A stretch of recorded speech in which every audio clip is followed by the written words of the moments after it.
ওকে, recording শুরু করছি। তো প্রথমে এই আজকের ক্লাসে আগে দুইজন মানুষের সাথে আপনাদেরকে পরিচয় করায় দিব। ঠিক আছে, যে যারা ওয়েব ডেভেলপমেন্ট শেখা শুরু করতেছেন এই দুইজন মানুষের সাথে অবশ্যই পরিচয় থাকা খুব জরুরি। তার মধ্যে একজন হলো স্যার টিম বার্নার্স-লি। এই লোকটাকে আপনারা কেউ কি আগে থেকে চিনতেন বা এই লোকের সম্পর্কে জানতেন? একটু মুখে বলবেন, মেসেজে না, তাহলে আমি বুঝতে পারবো। আচ্ছা, টিম বার্নার্স-লি আমি নিজেও আসলে ওনার সম্পর্কে খুব বেশি জানি না, এই উইকিপিডিয়া প্লাস ওয়েবসাইটে পড়ে যতটুকু জানতে পারছি। মেইন কথা হলো আমরা যে ওয়েবসাইট বানাইতেছি, HTML CSS ইউজ করতেছি, তো এই যে ওয়েবসাইট বানাইতেছি ওয়ার্ল্ড ওয়াইড ওয়েব WWW, এইটার জনক বলা হয় তাকে। উনি হলো web inventor and founding director of world wide web. Even আমরা যে HTML শিখবো আজকে, HTML এর বেসিক ট্যাগগুলো শিখবো, HTML এর জনকও কিন্তু উনি HTML বানাইছিলেন। যখন উনি সার্নে কাজ করেন, সার্নে যখন প্রথম ব্রাউজার উনি তৈরি করেন, তো ব্রাউজারের জন্য প্রথম উনি HTML এর সাথে সবাইকে পরিচয় করায় দেন এই লোকটা team Berners-Lee. Sir team Berners-Lee উনি হলো HTML এর জনক, এবং ওনার সাথেই কাজ করতেন আরেক লোক, তার নাম হইলো ওনার নাম হলো হ্যাকন উইলিয়াম লি বলা যায় মনে হয়। উনি যখন টিম বার্নার্স-লি এর সাথে কাজ করেন তখন উনি CSS আবিষ্কার করেন। CSS কিন্তু টিম বার্নার্স-লি এর আবিষ্কার না, CSS হলো হ্যাকন উইলিয়াম এর আবিষ্কার। তো উনি হলো যে তখন ওই সার্নে টিম বার্নার্স-লি এর সাথে কাজ করতেন, সার্নে থাকতে উনি সার্নে ওই CSS টা আবিষ্কার করেন। আর CSS কিন্তু খুব বেশি বয়স হয় না, আমার জন্মসাল যখন 1994 সালে CSS আবিষ্কার হয়েছে। আর HTML আবিষ্কার হয় এটা সম্ভবত 1994 সালের দিকে আবিষ্কৃত হয়েছিল। যখন ব্রাউজারের সাথে উনি পরিচয় করে দেন তখন হলো HTML এর আবিষ্কার করেন। আর সার্ন সম্পর্কে একটু বলি। সার্ন হলো একটা ইউরোপিয়ান অর্গানাইজেশন যেখানে অ্যাকচুয়ালি নিউক্লিয়ার রিসার্চের কাজ করা হয়, সেই সাথে কম্পিউটার সায়েন্সের বেশ কিছু কাজ হয়। এবং আমরা জানি যে হিগস কণা, বা যেটা আসলে খুবই আলোচিত হয়েছিল 2012 সালের দিকে, যেখানে আসলে আমাদের একজন বাংলাদেশি একজন বিজ্ঞানীর নাম উঠে আসছিল, হিগস কণা। তো সেটাও সার্নের একটা কাজ ছিল। আর কম্পিউটার সায়েন্সের ওয়ার্ল্ড ওয়েব, এই কাজগুলো সার্নের কাজ। তো সার্ন আসলে খুব বড় একটা কোম্পানি। আপনারা যদি এটা সম্পর্কে বেশি কিছু জানতে চান উইকিপিডিয়া থেকে জানতে পারেন।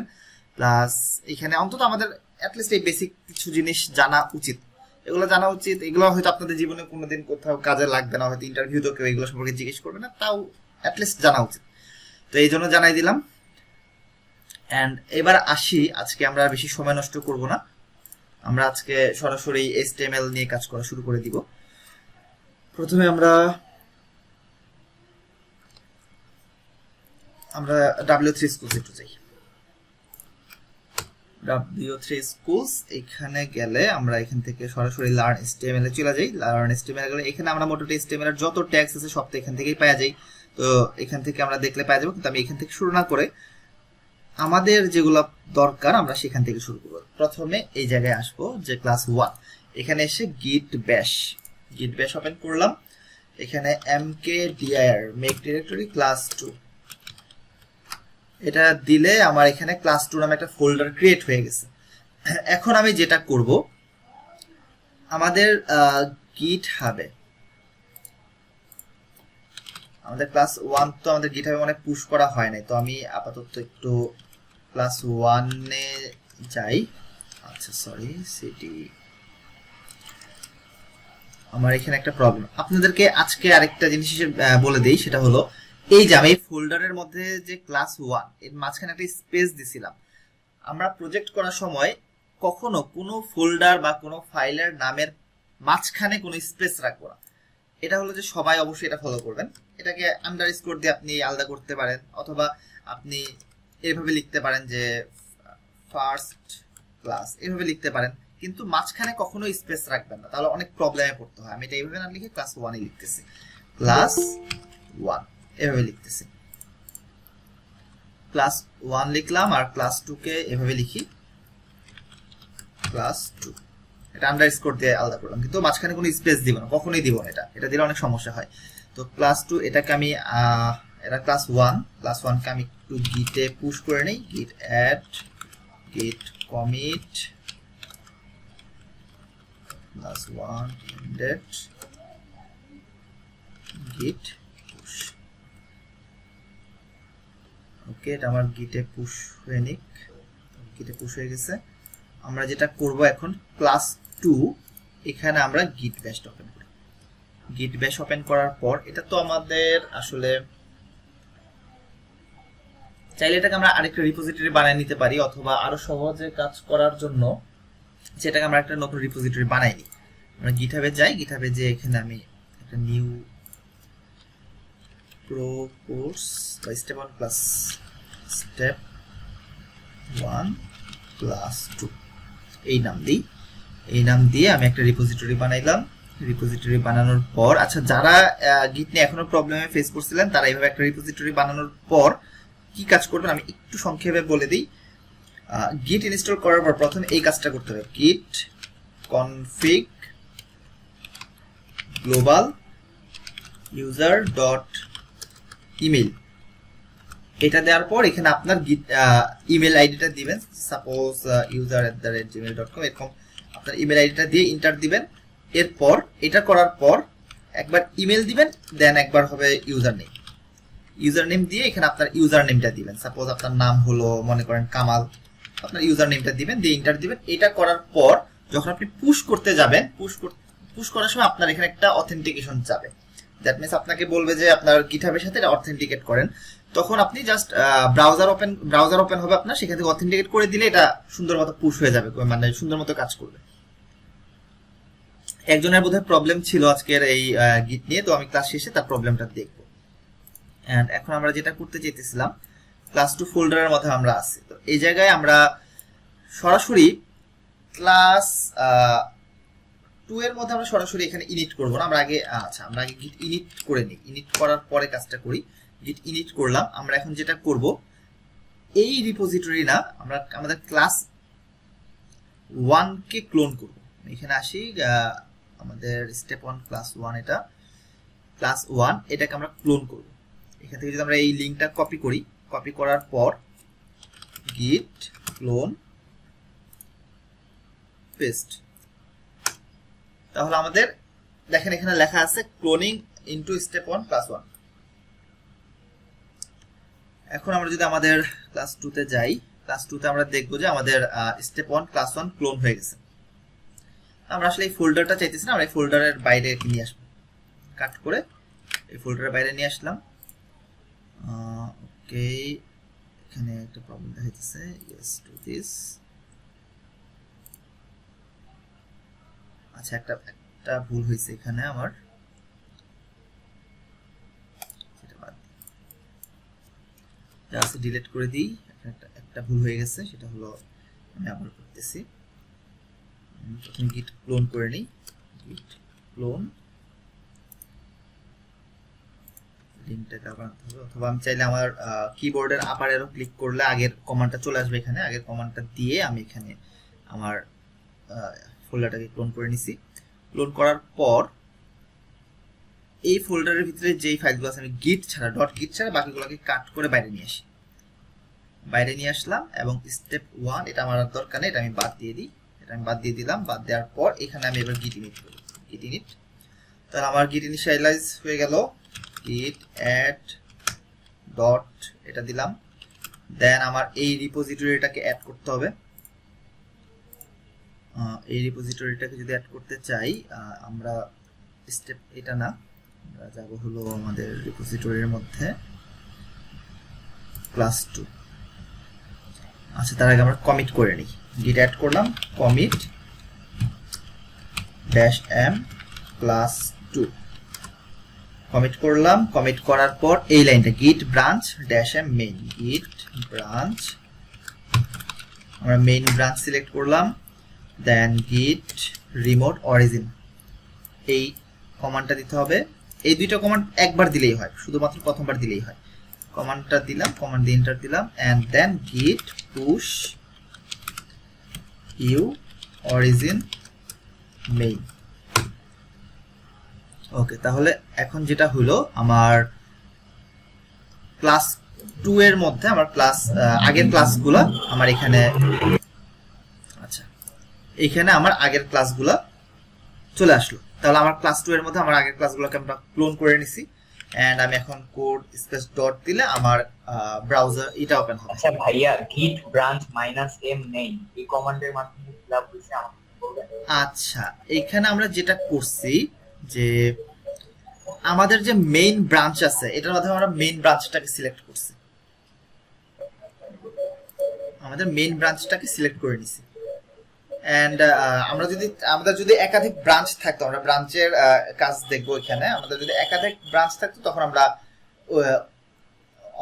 অন্য ব্রাঞ্চটা সিলেক্ট করতে পারতাম। সেটার আমরা আস্তে আস্তে আসবো। আরো গিট নিয়ে আমি আসলে বেশি কিছু এখনো দেখাই নাই, আস্তে আস্তে গিটের আরো অনেক কিছু দেখাবো।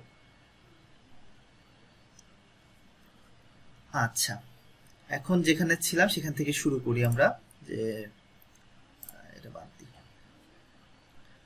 আচ্ছা ঠিক আছে, আমাদের এই পর্যন্ত আমরা দেখাইছিলাম, জাস্ট একটা হ্যালো ওয়ার্ল্ড এর কাজ করছিলাম লাস্ট ক্লাস পর্যন্ত। এবার আমরা যেটা করব, প্রথমে আসি HTML এর বেসিক ট্যাগগুলা কি কি। প্রথমে আমরা বলতে পারি যে টেক্সট রিলেটেড ট্যাগ, শুধু আমরা টেক্সট নিয়ে কাজ করব, সেই ট্যাগগুলো কি হতে পারে।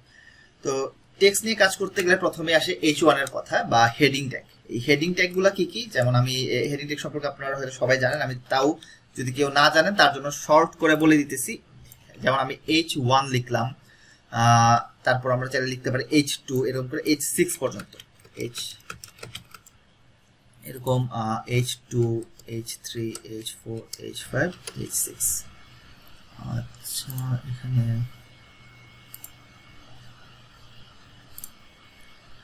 H6 পর্যন্ত লিখলাম, তো আমার এই ট্যাগগুলোকে চেঞ্জ করতে হবে, H5, H4, H3, H2। আমরা যদি এটাকে আমাদের ব্রাউজার একটু ওপেন করে দেখি, এখানে আসি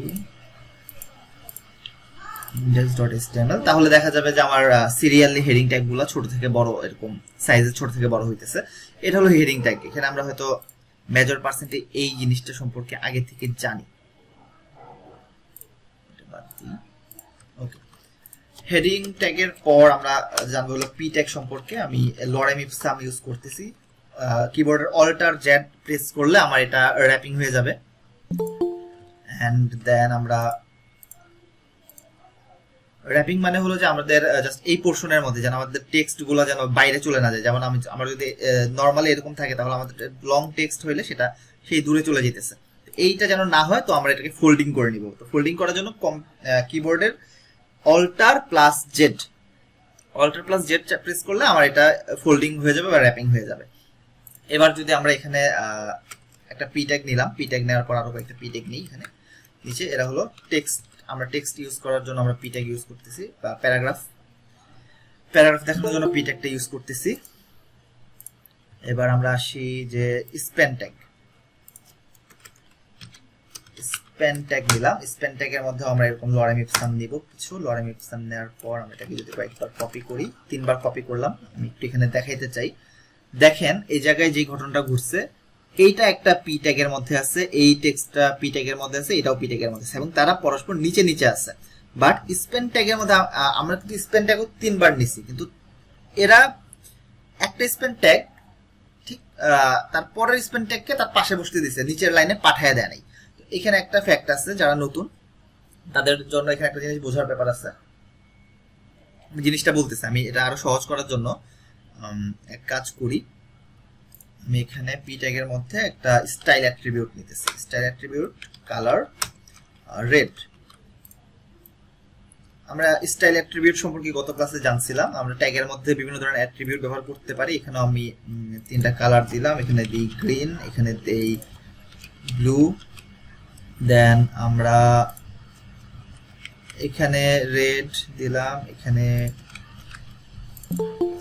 গ্রিন দিলাম, এন্ড এখানে ব্লু দিলাম। ওকে, ঠিক আছে। এখন যদি আমরা আমাদের ব্রাউজার একটু চেক করে আসি, তখন দেখা যাবে। ওয়ালাইকুম আসসালাম, জোবাইদ আফসিন। আচ্ছা, জোবাইদ আফসিনের সাথে আমি একটু সংক্ষেপে পরিচয় করায় দিতে চাই। জোবাইদ আফসিন, তুমি কি করো একটু তোমার সম্পর্কে বলবা? স্যার আমি একজন স্টুডেন্ট। আচ্ছা, তুমি কোন ক্লাসে পড়ো? 5। ভেরি গুড, ওকে। সবাই একটু জবাইদ আফসিনকে ওয়েলকাম জানাবো আমাদের ক্লাসে, সে হলো আমাদের ইনস্ট্রাক্টর। আচ্ছা, আমরা ক্লাসে ব্যাক করি। তো এখানে যেটা দেখা যাইতেছে যে আমাদের প্যারাগ্রাফ ট্যাগগুলা এক লাইনের পর বা প্যারাগ্রাফ পি ট্যাগের পর একটা গ্যাপ দিয়ে এক লাইন ব্রেক দিয়ে তার নিচের লাইনে পরের প্যারাগ্রাফ ট্যাগটাকে পাঠিয়ে দিতেছে, বাট আমাদের স্পেন ট্যাগটা সেই কাজটা করতেছে না। স্পেন ট্যাগটা যেটা করতেছে তার পাশে কিন্তু সবাইকে তার পরের ট্যাগটাকে বসতে দিতেছে। এটা যদি একটু সহজে বুঝাই, আমি এখান থেকে লাইন কিছু কমাই দিই, এখান থেকে এই লাইনটা কমাই দিলাম। লাইন কমাই দেওয়ার পর এরকম দিই, এখানে এবার দেখবেন যে ঠিক স্পেন ট্যাগটা তার পাশের লাইনে পরের স্পেন ট্যাগটাকে বসতে দিতেছে। তো এই জিনিসটার একটা নাম আছে, আমি এখানে একটু সংক্ষেপে বলে দিই, একটা কমেন্ট করে নিই। কমেন্টের মধ্যে বলি যে ডিসপ্লে ব্লক আর ডিসপ্লে ইনলাইন। ডিসপ্লে ব্লক বলতে যেটা বোঝায় যে যার ডিসপ্লে ব্লক হবে সে তার পাশে কাউকে বসতে দিবে না। যেমন আমার এই প্যারাগ্রাফ ট্যাগটা, সে হলো ডিসপ্লে ব্লক থাকার কারণে সে যেটা করছে, সে পুরা এই লাইনটাকে ব্লক করে ফেলছে। এটা আরো যদি সহজে বুঝাইতে চাই, আমি রাইট বাটন ক্লিক করে ইন্সপেক্টে যাব। ইন্সপেক্টে যাওয়ার পর আমি এখান থেকে মাউস হোভার করে এখানে যদি আমি একটু এই লাইনটার উপরে যদি হোভার করলে দেখা যাবে আমার এই পুরা লাইনটা ব্লক হয়ে আছে। আর একটু সহজে বোঝার জন্য আমি এখান থেকে লাইন টেক্সট কিছুটা কমাই দিই, আমি জাস্ট লরেম ইপসাম রাখি, আর কিছু রাখবো না, প্রত্যেকটা কোশ্চেন থেকে লরেম ইপসাম রাখবো। এবার যদি আমি এটা রিলোড করি, রিলোড করার পর আমি এখান থেকে হোভার ক্লিক করে এবার দেখবেন যে এটা পুরাটা লাইনকে সে দখল করে রাখছে, একদম পুরাটা লাইন ব্লক করে রাখছে। বাট আমার যে স্পেন ট্যাগ আছে সে শুধু তার পোর্শনটুকুই নিছে, যতটুকু আমার টেক্সট আছে শুধু তাকেই দখল করছে, এর বেশি সে নেয় নাই। এটা হলো যে ডিসপ্লে ইনলাইন, অর্থাৎ সে শুধুমাত্র তার জায়গাটুকু দখল করবে, এর বেশি সে জায়গা দখল করবে না। বাট যার ডিসপ্লে ব্লক সে পুরা স্পেসটাকেই দখল করে নেবে। তো এরকম মোটামুটি মোস্ট অফ দ্য ট্যাগস হইলো আমাদের ডিসপ্লে ব্লক, সেটা আমরা একটু পরে ভালো করে বুঝবো। যেমন হেডিং ট্যাগগুলো এরা হলো ডিসপ্লে ব্লক হয়ে থাকে, এরা ডিসপ্লে ব্লক থাকে ইভেন। আর স্প্যান ট্যাগ এরা হলো যে ডিসপ্লে ইনলাইন হয়ে থাকে। এইটুকু আমরা আপাতত মাথার মধ্যে রাখি। এবার আমরা আসি নেক্সট কিছু ট্যাগ নিয়ে, যেগুলো টেক্সট নিয়ে কাজ করে। তার মধ্যে একটা হলো অ্যাঙ্কর ট্যাগ। অ্যাঙ্কর ট্যাগ নিয়ে আমরা কিছু কাজ করবো। যেমন আমরা এখানে যদি লিখি গো টু গুগল, এখানে আমাদের যে লিঙ্কটা আমরা ব্যবহার করব সেই লিঙ্কটা হইতে পারে সরাসরি গুগলের ওয়েবসাইট হইতে পারে, অথবা আমাদের কোন ডিরেক্টরি হইতে পারে। তো আমরা এখানে যেহেতু গো টু গুগল লিখছি, আমাদের গুগলের ওয়েবসাইট হওয়াই উচিত। তো আমি এখানে প্রথমে শুধু google.com লিখলাম। শুধু google.com লিখলে এটা কিন্তু কাজ করবে না। কেন কাজ করবে না এটা আমি আপনাদেরকে এখন একটু দেখাই দিতেছি। আমি পেজটা রিলোড করলাম, রিলোড করার পর দেখেন গো টু গুগল কিন্তু পাশে বসে গেছে, স্পেন ট্যাগের পাশে বসে। দ্যাট মিন্স এটা কি ধরনের ট্যাগ, কেউ একজন বলেন তো? সবাই বলেন এটা হলো ইনলাইন ট্যাগ, যে কারণে সে পাশে বসে গেছে। তো আমি চাই না সে পাশে বসুক, আমি চাই সে এক লাইন নিচে বসুক। তো সেজন্য আমরা যেটা করবো, একটা ব্রেক দিব। এই বিআর ট্যাগ মানে হলো সে এক লাইন নিচে চলে যাবে। যেখানে আমি বিআর ট্যাগটা ব্যবহার করব সে এক লাইন নিচে চলে যাবে। এবার আমরা রিলোড করি, রিলোড করলে দেখা যাবে যে এটা নিচে চলে গেছে বিআর ট্যাগের কারণে। এটা সম্পর্কে জেনে গেলাম। এবার আমরা আসি google.com, এটা কিভাবে কাজ করতেছে আমরা এটা বাদ দিই। আমরা যদি এখানে হোভার করি, আমি একটু জুম করি, এখানে হোভার করলে আপনারা নিচে দেখতে পারবেন যে নিচে একটা ইউআরএল দেখাইতেছে। খেয়াল করছেন একদম নিচে বাম সাইডে স্ক্রিনের? জি ভাইয়া। এখানে কিন্তু ইউআরএল এর মধ্যে আমার www.google.com নাই। এখানে দেখাইতেছে হলো যে আমার যে কম্পিউটারের ডিরেক্টরির লিংকটা এখানে দেখাইতেছে যে পেইড কোর্স ক্লাস 2 google.com এরকম দেখাইতেছে। অর্থাৎ এখানে ক্লিক করা মাত্র সে আমার নিয়ে যাবে হলো আমার ডিরেক্টরিতে, যেখানে অ্যাকচুয়ালি এই google.com নামে কোনো ফাইল রাখা নাই।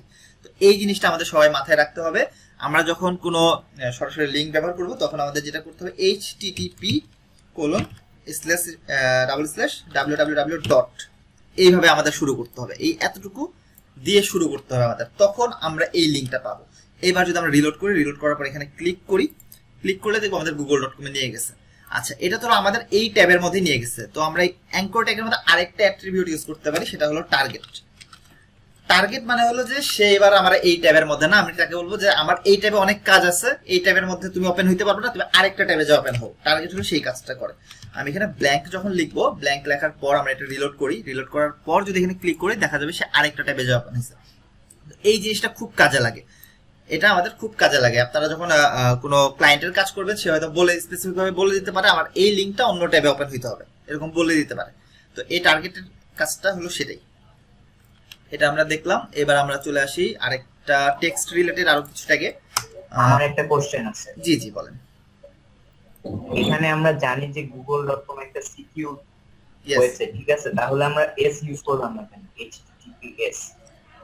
আচ্ছা, এখানে একটা মজার জিনিস দেখাই। আমি গুগলে ক্লিক করলাম, এখানে আসলাম, আসার পরে দেখেন দেখেন কি লেখা আছে,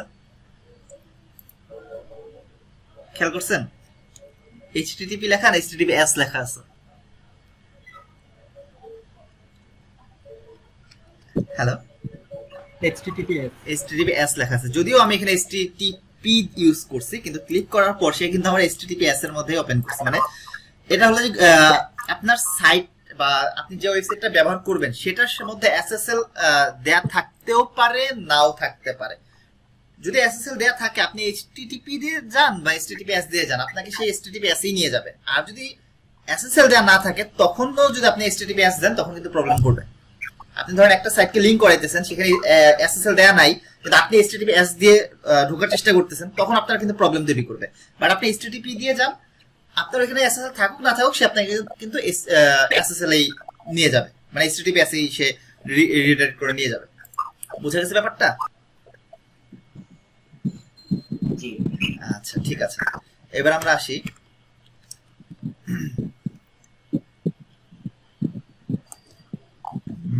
নেক্সট যে টেক্সট নিয়ে কাজ করব আমরা। প্যারাগ্রাফ ট্যাগের মধ্যে আমরা আরো কিছু জিনিস দেখতে পারি।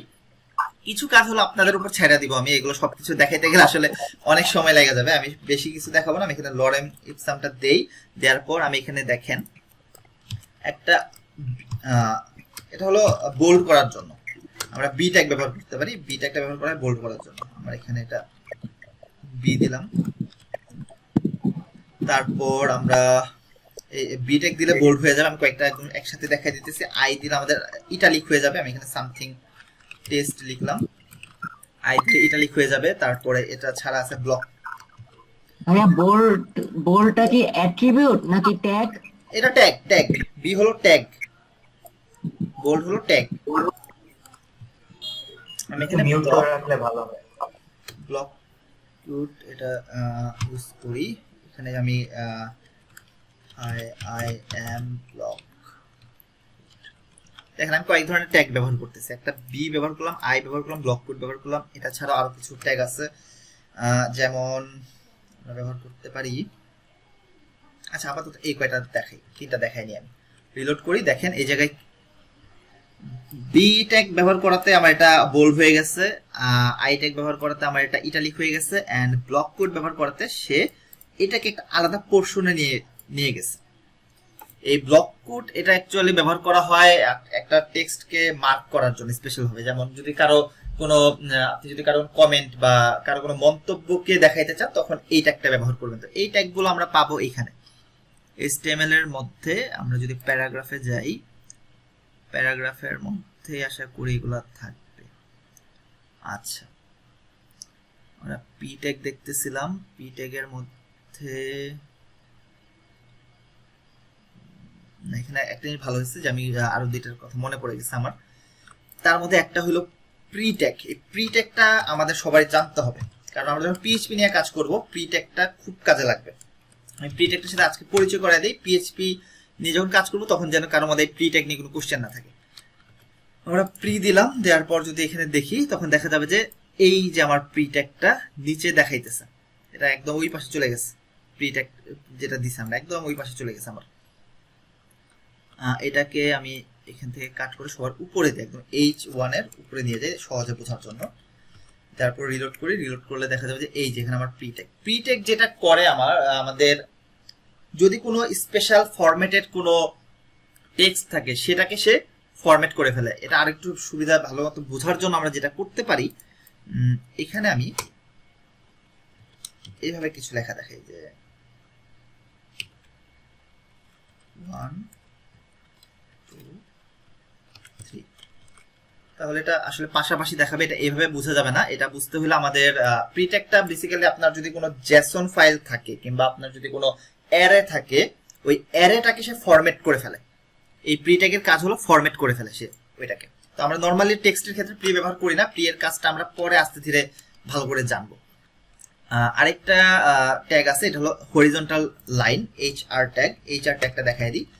HR মানে হলো আপনার একটা হরিজন্টাল লাইন তৈরি করবে, অর্থাৎ ডিভাইডার। এটা আপনি একটা ডিভাইডার হিসেবে ইউজ করতে পারেন। HRটা বেশ কাজে লাগে, অনেক ক্ষেত্রে বেশ কাজে লাগে HRটা। এটা দেখাই দিলাম। এখানে আরো অনেক ট্যাগ আছে, এগুলো আপনারা একটু W3 স্কুলটা ঘাটবেন, তাহলে আমাদের সময় বেঁচে যাবে, আপনারা এগুলো শিখে নিতে পারবেন। এখানে ব্লক কোড ট্যাগটা কি কাজ করে এখান থেকে একটু দেখবেন। তারপরে কিউ ট্যাগ আছে, ABBR ট্যাগ আছে।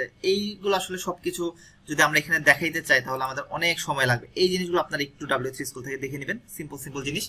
বরং আমি এক কাজ করি, আপাতত এই প্যারাগ্রাফের পোর্শনটা স্কিপ করি। প্যারাগ্রাফের পোর্শনটা যদি স্কিপ করি, কারো কোনো সমস্যা আছে নাকি আরো কিছু দেখাবো? এগুলো পারবেন না আপনারা? জি ভাইয়া পারবো। আচ্ছা, এগুলো আশা করি পারা যাবে, এগুলো সিম্পল সিম্পল বিষয়। আমি এই প্যারাগ্রাফের পোর্শনটা স্কিপ করে আমরা চলে যাব এখন UL অ্যান্ড LI তে। আমি এই পোর্শনটাকে কমেন্ট আউট করে রাখি, কমেন্ট আউট করে এটাকে রিলোড করি। এখানে আমার কিছুই নাই, আমরা এই জায়গা থেকে লিস্টটা খুব ইম্পর্টেন্ট। কিছু না মনে করলে একটা কথা বলতে শিওর পারি? শিওর, হ্যাঁ। জি। ওই আপনি তো বোল্ড করার জন্য বি ট্যাগটা দেখিয়েছেন। হ্যাঁ, আই হোপ 5 এ তো মানে এটা চেঞ্জ করা হয়েছে, স্ট্রং করা হয়েছে, আর এই আই ইটালিক ট্যাগটাকে এম করা হয়েছে, এমফেসাইজ করা হয়েছে। ওকে, থ্যাংক ইউ আমার এটা একটু মনে করে দেওয়ার জন্য। স্ট্রং ট্যাগটার কথা আমার মনে ছিল না। তো এটা যদি W3 স্কুল আপনারা ঘাটান, আপনারা এটা পেয়ে যাবেন। সেটা হলো যে আমরা যদি প্যারাগ্রাফ ট্যাগটা ইউজ করি, এখানে প্যারাগ্রাফ ট্যাগের মধ্যে লরেন্স নিই, হ্যাঁ, আমরা চাইলে স্ট্রং ট্যাগটা ব্যবহার করতে পারি। এবং এটা হলো যে বর্তমানে স্ট্রং ট্যাগটা মনে হয় বেশি ব্যবহৃত হইতেছে। আমি যদি এখানে লিখি হ্যালো, তখন এটা অ্যাকচুয়ালি যে বোল্ড ট্যাগের মতোই কাজ করে। স্ট্রং ট্যাগটা আমার বোল্ড, এটাকেও বোল্ড করতেছে। এটা আসলে ডিপেন্ড করে আপনি বোল্ড ট্যাগ ইউজ করেন অথবা আপনি স্ট্রং ট্যাগ ইউজ করেন, এটা আসলে ম্যাটার করে না। স্ট্রং ট্যাগটা ইউজ করতে পারেন, বোল্ড ট্যাগটা ইউজ করতে পারেন। বাট অ্যাকচুয়ালি আমরা যখন কাজ করব, আমরা নর্মালি এইভাবে কিন্তু কাজ করি না, যে সরাসরি স্ট্রং ট্যাগ নিয়ে কিন্তু আমরা সরাসরি কাজ করি না। আমরা কিভাবে কাজ করি এটা একটু পরে দেখা যাবে। আমরা এখানে আসলে স্প্যাম ট্যাগ নিব, কোনো স্ট্রং ট্যাগও নিব না, বোল্ড ট্যাগও নর্মালি নিব না, খুব দরকার ছাড়া। কিছু কিছু ক্ষেত্রে দরকার পড়ে, যেমন আমি এখানে স্প্যাম লিখলাম। আমরা যেটা করব, এখানে একটা ক্লাস দিয়ে এরপর আমরা এটাকে CSS দিয়ে আসলে বোল্ড বানাবো। এটা করলে কিছু সুবিধা আছে আমাদের, এই সুবিধাগুলো আমরা একটু পরে বলবো। আপাতত এই পর্যন্ত থাকুক, আপনারা একটু এই জিনিসগুলো দেখে নেবেন। W3 স্কুল যখন আপনারা দেখবেন তখন এই স্ট্রং ট্যাগ, তারপর যা যা আছে ইনশাআল্লাহ এগুলো সবকিছুর সাথে পরিচিত হয়ে যাবেন আশা করি। আচ্ছা, থ্যাংক ইউ ভাইয়া এটা মনে করে দেওয়ার জন্য। আর এখন আমরা যেটা দেখতে চাইতেছিলাম ওইখানে চলে যাই। আমরা এখানে এসে UL একটা লিস্ট আগে তৈরি করি। লিস্ট তৈরি করার জন্য আমরা UL অ্যান্ড LI, আমরা এখানে লিখলাম যে 1 2 3। এই লিস্টটা খুব ইম্পর্টেন্ট। আমরা যদি এটা রিলোড দিই দেখা যাবে যে 1 2 3 আমরা তিনটা লিস্ট এখানে দেখতে পারতেছি এবং তাদের আগে একটা ডট আছে। তো লিস্ট আসলে আমাদের লিখতে হয় এভাবে। প্রথমে আমাদের UL মিন্স আনঅর্ডার্ড লিস্ট। এখানে আমি একটু কমেন্ট করে লিখি unordered list, and আরেক ধরনের লিস্ট আছে সেটা হলো অর্ডার্ড লিস্ট, সেটাকে আমরা OL দিয়ে লিখবো। আমি UL এর জায়গায় UL এর পরিবর্তে O দিলাম, তাহলে এটা হবে আমার অর্ডার্ড লিস্ট। অর্ডার্ড লিস্ট দিলাম। আমরা এই দুইটার ডিফারেন্সটা একটু দেখি। একটা হলো আপনার 1 2 3 মানে নিউমেরিক্যাল আকারে দেখাইতেছে, আর একটা হলো নিউমেরিক্যাল আকারে দেখাইতেছে না। এটা হলো যে আনঅর্ডার্ড লিস্ট আর এটা অর্ডার্ড লিস্ট। তো এই যে আমরা অর্ডার্ড লিস্ট লিখলাম, এখানে 1 2 3 লিখছি। এখানে কিন্তু চাইলে আমরা 1 2 3 এর বদলে আমরা লেটার ইউজ করতে পারি, অর্থাৎ ABCD, কিংবা যদি চান রোমান সংখ্যায় 1 2 3 এভাবেও লিখতে পারেন। তো এই জিনিসটা কিভাবে লিখতে হয় আমরা একটু এই জায়গা থেকে দেখে আসতে পারি। এখানে একটা অ্যাট্রিবিউট ব্যবহার করতে হবে আমাদের। আচ্ছা, এটা যদি আমরা এখান থেকে দেখি তাইলে সুবিধা হবে।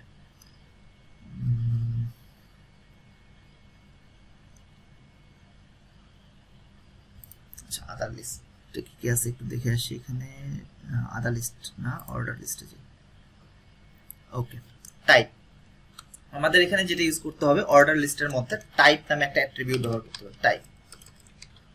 টাইপ অ্যাট্রিবিউটের মধ্যে আমরা চাইলে যে ধরনের দেখতে চাই, যেমন আমরা যদি ক্যাপিটাল এ দেই তখন আমার এই লিস্টটা হয়ে যাবে এ বি সি ডি এইভাবে দেখাবে। আমরা যদি এখানে ক্যাপিটাল এর পরিবর্তে আমরা যদি এখানে আই ব্যবহার করি, আই ব্যবহার করলে আমাদের এখানে রোমান হরফে এটা দেখাইতেছে। বা চাইলে আমরা ছোট হাতের যদি আই ব্যবহার করি তাহলে আমাদের কিন্তু কাজ করবে।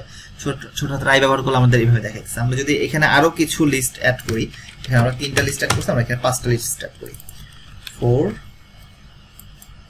5, এখানে আমরা 5টা লিস্ট অ্যাড করলাম, তখন আমরা দেখতে পারবো যে এখানে আমাদের রোমান হরফে এই জিনিসটা দেখাইতেছে। এটা হলো যে অর্ডার্ড লিস্টের ক্ষেত্রে। সেম ভাবে আনঅর্ডার্ড লিস্টের ক্ষেত্রে এখানে যে একটা আমাদের যে চিহ্নগুলো আছে, আমরা চাইলে কিন্তু এগুলোকে চেঞ্জ করে ফেলতে পারি। এগুলোকে চেঞ্জ করার জন্য আমাদের যেটা করতে হবে, আমরা যদি এখানে আসি, আচ্ছা অর্ডার লিস্টের ক্ষেত্রে আরেকটা জিনিস দেখা দরকার, কন্ট্রোল। ঠিক আছে, আমি এখান থেকে দেখাইতেছি, আর করে করবো না আমি। এখানে যদি আপনারা স্টার্ট অ্যাট্রিবিউটটা ব্যবহার করেন তখন আপনার এটা দেখাবে হলো আপনি স্টার্ট যেখান থেকে শুরু করবেন তারপরের থেকে এখানে দেখাবে। এটা খুব ইম্পর্টেন্ট, কাজে লাগবে এই জিনিসগুলো আপনাদের। যখন আমরা ডাইনামিক ওয়েবসাইট ডেভেলপ করতে যাবো দেখবে যে এই প্রত্যেকটা জিনিস কি কাজে লাগে। আমরা এখানে স্টার্ট লেখার পর আমি এখান থেকে দিলাম সাপোজ 3 লিখলাম। 3 লিখলে আমাদের এখানে যেটা হবে যে এটা আমার 3 থেকে শুরু হবে, 3 4 5 6 7 এভাবে 3 থেকে শুরু হইতেছে। দেন আরো কিছু ব্যাপার আছে এখানে, হয়তো বা নেস্টেড স্টেমেল। আচ্ছা, নেস্টেডটা আমরা দেখতে পারি, নেস্টেডটা ইম্পর্টেন্ট। আমরা লিস্টের মধ্যে এখানে 1 2 3 5 ব্যবহার করছিলাম, তো আমরা এইভাবে ব্যবহার না করি, বরং একটু অন্য কোনো এক্সাম্পল দেখাই। সাপোজ আমরা এখানে ডিপার্টমেন্ট দেখাইতে চাইতেছি মনে করেন, তো প্রথমে আমরা ফ্যাকাল্টি লিখবো, ইঞ্জিনিয়ারিং ফ্যাকাল্টি, ইঞ্জিনিয়ারিং লিখলাম। দেন আমাদের এখানে আসতে পারে যে সাপোজ কমার্স বা বিজনেস ফ্যাকাল্টি হতে পারে, বিজনেস হতে পারে, আর্টস ফ্যাকাল্টি হতে পারে। আবার তো এই 3টা দিলাম আমরা। আচ্ছা, কেউ কি কিছু বলতে চাচ্ছেন? মাইক মনে হয় না। আচ্ছা, ঠিক আছে। এবার আমরা এই লিস্টের মধ্যে ইঞ্জিনিয়ারিং ধরেন এটা একটা faculty, engineering faculty, business faculty, arts faculty, এই ফ্যাকাল্টির লিস্টের মধ্যে আমরা আরেকটা ওয়েল নিলাম, ওয়েল ট্যাগ নিলাম, নিয়ে আরেকটা এলআই ট্যাগ নিলাম। এলআই ট্যাগ নিয়ে আমি এখানে লিখতে পারি যে CSC, computer science and engineering. তারপর আমরা লিখতে পারি মেকানিক্যাল ইঞ্জিনিয়ারিং, এমই। দেন লিখতে পারি হলো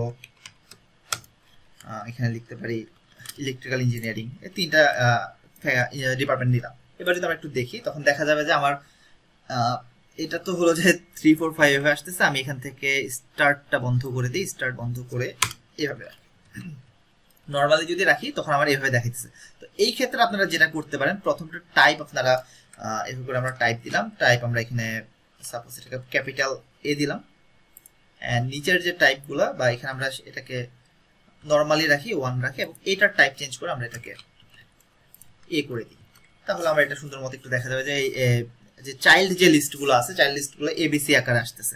তো এর মধ্যে আরো চাইল্ড লিস্ট থাকতে পারে। তো এই জিনিসগুলো আমাদের খুব কাজে লাগে, ডাইনামিক ওয়েবসাইট নিয়ে যখন কাজ করবো এগুলো খুব কাজে লাগবে আমাদের।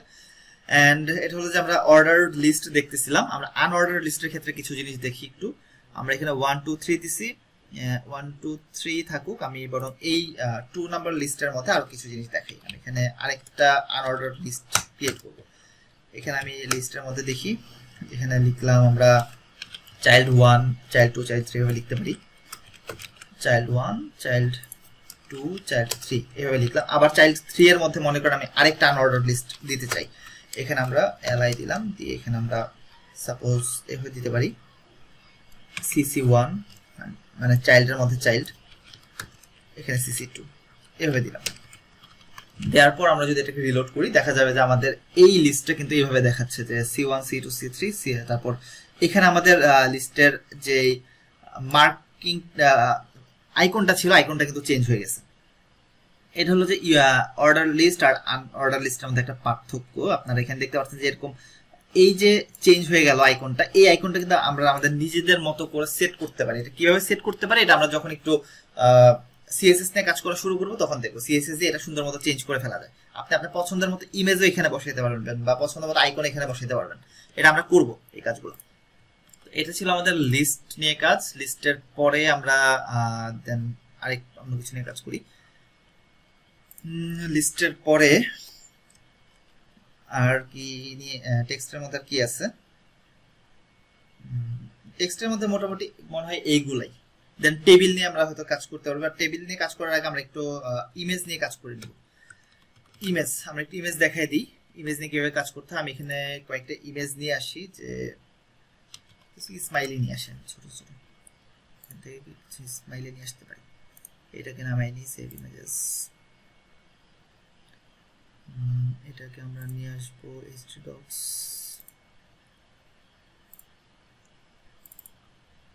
+2, এখানে ইমেজেস 1.png দিলাম। দেন এটাকে নিয়ে আসি, এটা আবার জেপিজি ফাইল, ভালো হয়েছে জেপিজি ফাইল থাকুক।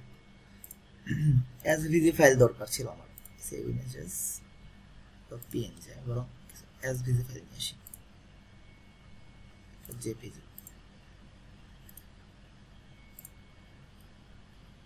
আচ্ছা এটা svg.png, স্মাইলি svg gif বা svg লিখে হবে, gif পরে লিখি, এটা কি svg ফাইল হবে? ওকে .png, এখানে ক্লিক করলে হবে।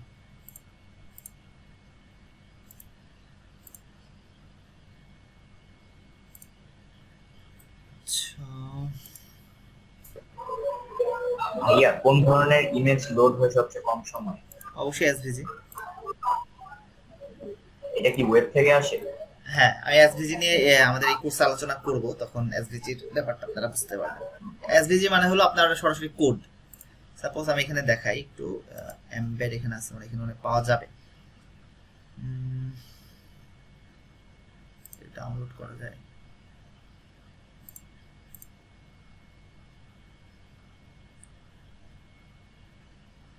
আচ্ছা এই তো, এই দেখেন আমি এটা দেখাবো, এই জন্য আমি এটা ডাউনলোড করছি। আমি এটাকে আপাতত আমাদের ফোল্ডারের মধ্যে নিয়ে রাখি, +2, এখানে আমরা ইমেজেস এখানে নিয়ে রাখি এসভিজি। ওইটা ও আচ্ছা, এই fb.svg ছিল, ঠিক আছে। এসভিজি ফাইলটা নিলাম। দেন আরেকটা ফাইল নিব আমি, জিফ টাইপ।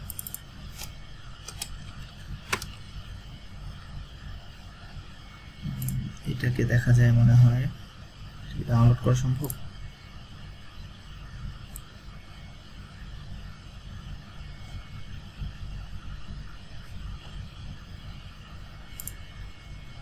আচ্ছা ঠিক আছে, এই কয়টাই দেখাই। জিফ টাইপ হলো যে দেখতে পারতেন আপনারা, যেটা আপনার ওয়েবসাইটে অ্যানিমেটেড হইতো আর কি, এরকম আপনার জিফ ফাইল নামায় নিয়ে কাজ করতে পারবেন। আপাতত যে কয়টা আছে এই কয়টা নিয়ে কাজ করি। তো আমাদের ছবিগুলো ছিল ইমেজেস ফোল্ডারে, আমরা এটাকে লিংক আপ করাবো এইভাবে। প্রথমে আমাদের ফোল্ডারের নেম, দেন আমাদের যেই ছবিগুলো আছে, আমরা যদি এখানে একটা ক্লিক করি, এখানে ক্লিক করলে আমাদের ছবিগুলোর নাম আমরা দেখতে পারবো এখানে। তো এইখানে যে ছবিগুলো আছে, সাপোজ আমি 1.png, আমার এক্সটেনশন অবশ্যই ঠিক রাখতে হবে। সরি, আমি এটা কোথায় লিখতেছি, অল্টার না, এখানে না, এইখানে লিখলাম 1.png লিখলাম। এই এক্সটেনশনটা আমার অবশ্যই ঠিক রাখতে হবে। আমার পিএনজি ফাইল নাকি জেপিজি ফাইল, এই জিনিসটা আমার ঠিকঠাক রাখতে হবে। তো আমি দেখছিলাম আমাদের ফ্রি ক্লাসের একজন স্টুডেন্ট, সে আসলে মানে সবকিছু ঠিক আছে তার, মানে কোডিং এ কোনো প্রবলেম নাই, কিন্তু সে ধরতেই পারতেছে না কেন আমার এখানে ইমেজ লোড হইতেছে না। পরে ভালো করে খেয়াল করে দেখি সে পিএনজি ফাইলের জায়গায় জেপিজি দিয়ে রাখছে। এইরকম ভুল হলে হবে না, কারণ এগুলো হলো সিলি মিস্টেক। আপনার অবশ্যই এক্সটেনশনে আপনার ইমেজের যে এক্সটেনশন সেটা মিলাইতে হবে, নয়তো কিন্তু আপনার ইমেজটা লোড হবে না। দেন আমরা এখানে আরো কয়েকটা ইমেজ দেই। এখানে 2. আমাদের 2 নাম্বার ইমেজটা কিন্তু জেপিজি, এটা কিন্তু পিএনজি না, আমি এটাকে জেপিজি বললাম, বানাইলাম। দেন আমাদের আছে fb.svg ছিল, আরেকটা এসভিজি নামাইছিলাম, সেটা কোনটা দেখা সেখানে, এইটা আমি এখানে smile.svg রাখলাম, এটা নাম, বা সহজ করার জন্য এটার নাম আমি 3.svg রাখি। ওকে, এই তিনটাই দেখাই। আমার এখানে এটা বাদ দিলাম, এখানে হবে 3.svg, এটা হলো svg ফাইল।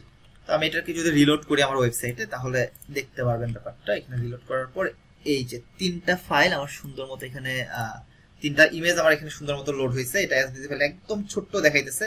এইবার দেখেন প্রথমটা হলো আমার একটা পিএনজি ফাইল, এর পরেরটা একটা জেপিজি ফাইল, এর পরেরটা হলো এসভিজি ফাইল।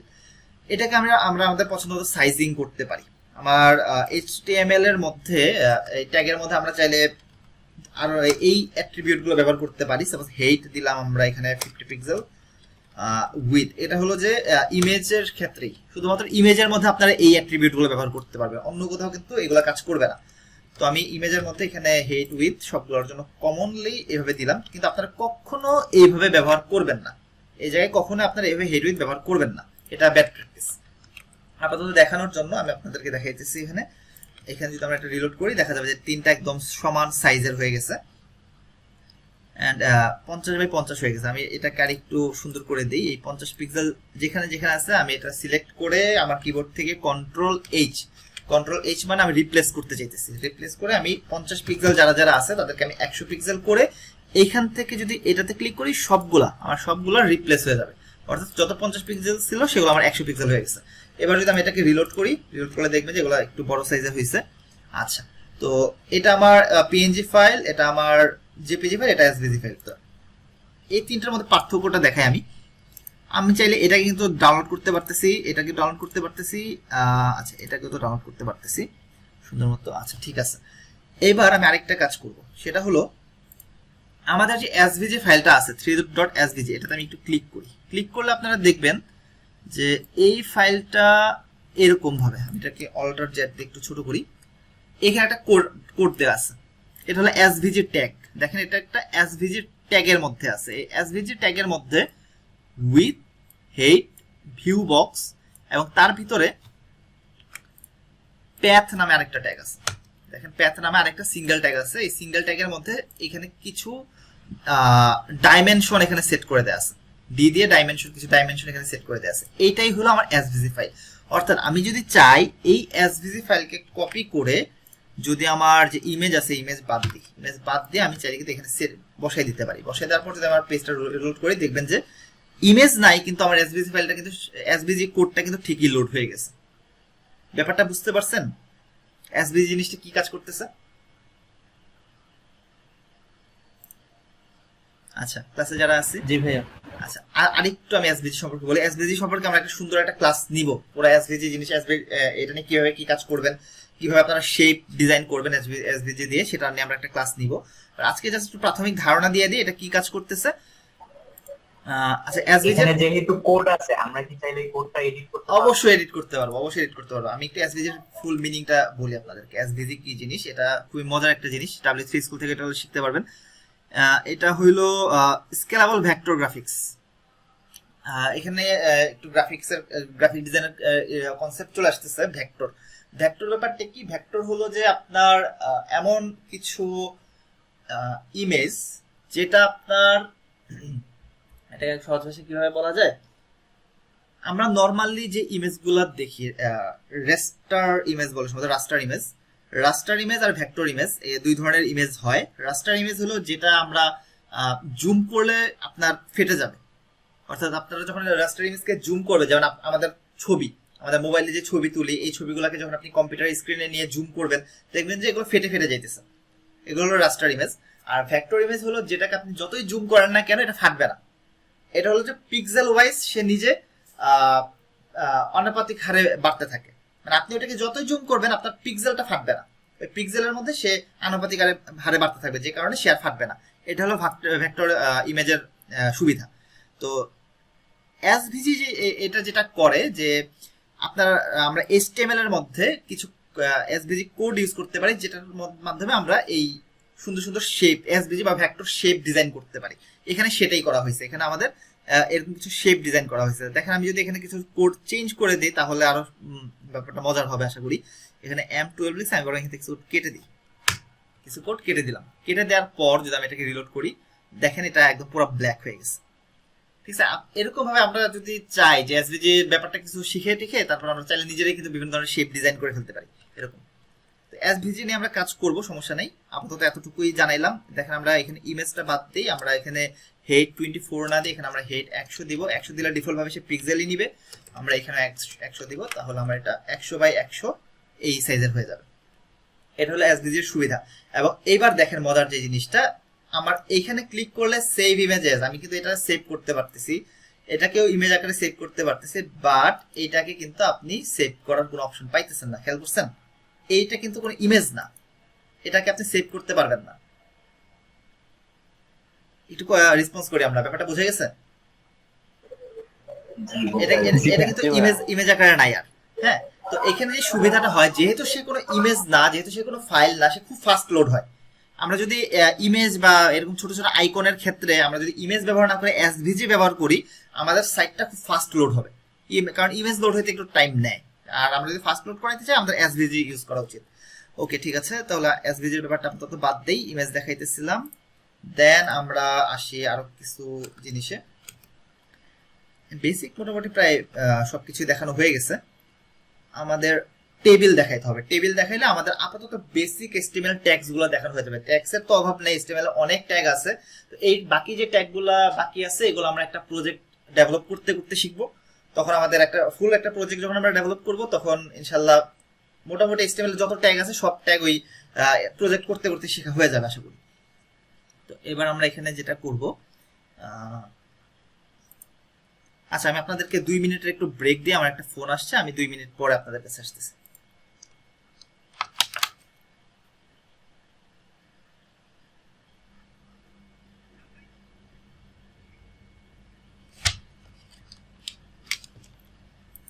উফ ভাই, একটা ফোন আসছে আমার, বুঝছেন? ফোনটা হলো যে চাঁপাইনবাবগঞ্জের বিখ্যাত আম, বিখ্যাত ল্যাংড়া আম, সে আমার কাছে সেল করতে চায়।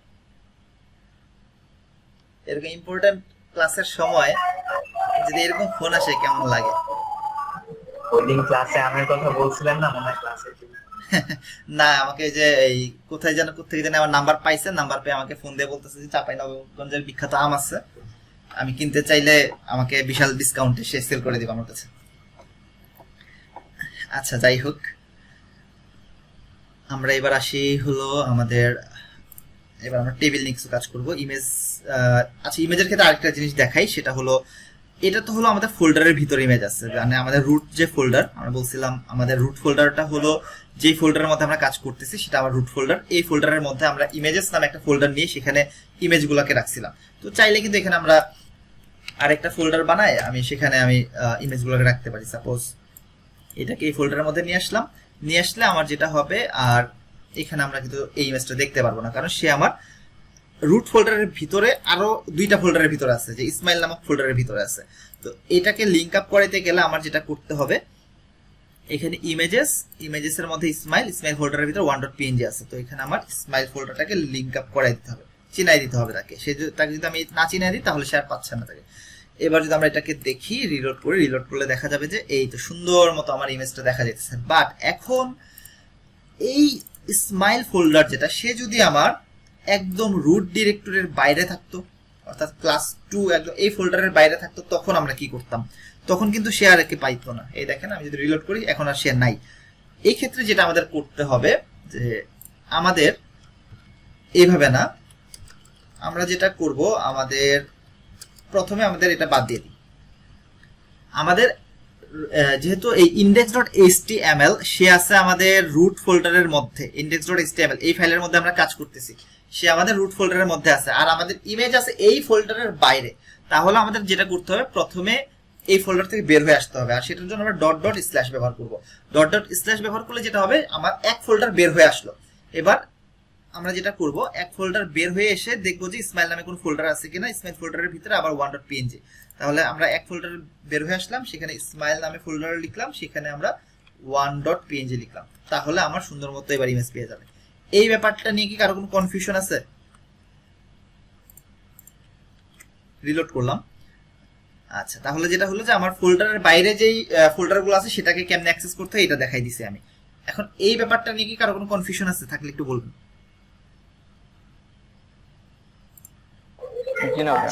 ওকে, ঠিক আছে, তাহলে এই ব্যাপার নিয়ে আশা করি কারো কোনো কনফিউশন নাই। সো আমরা এই জিনিসটা লাগবে। এই যে আমরা একটা ফোল্ডার থেকে বের হয়ে আসলাম, এই কনসেপ্টটা অবশ্যই মাথায় রাখবেন। আমাদের আপাতত একটা ফোল্ডার থেকে বেরিয়েছি, এরকম আমাদের অনেক ফোল্ডার থেকে বের হওয়া লাগবে। এরকম ডট ডট স্ল্যাশ দিয়ে আমরা ফোল্ডারের বাইরে বের হয়ে আসি। আপাতত জাস্ট এইটুকু মাথায় রাখেন। আমরা যখন ডাইনামিক প্রজেক্ট করব তখন দেখবেন যে এই কনসেপ্টটা খুব কাজে লাগবে। তো আপাতত যেটা আছে এটা থাকুক, আমরা এখানে আগের মতো নিয়ে আসি ইমেজেস smile.png। এই জিনিসটা আমরা আসলে গিট দিয়ে করলে ভালো করতাম। এই যে কাজটা করলাম, এই কাজটা গিট দিয়ে করলে ভালো হতো, কিন্তু এখন অনেকের জন্য ব্যাপারটা কমপ্লেক্স মনে হবে। তো আমি আপাতত গিট ইউজ করতেছি না, আমি সরাসরি এখান থেকে ম্যানুয়ালি কাট করে নিয়ে আসি। এখানে এসে ইমেজেস এর মধ্যে এখানে স্মাইলি এই ফোল্ডারটা রাখলাম। ওকে, ঠিক আছে।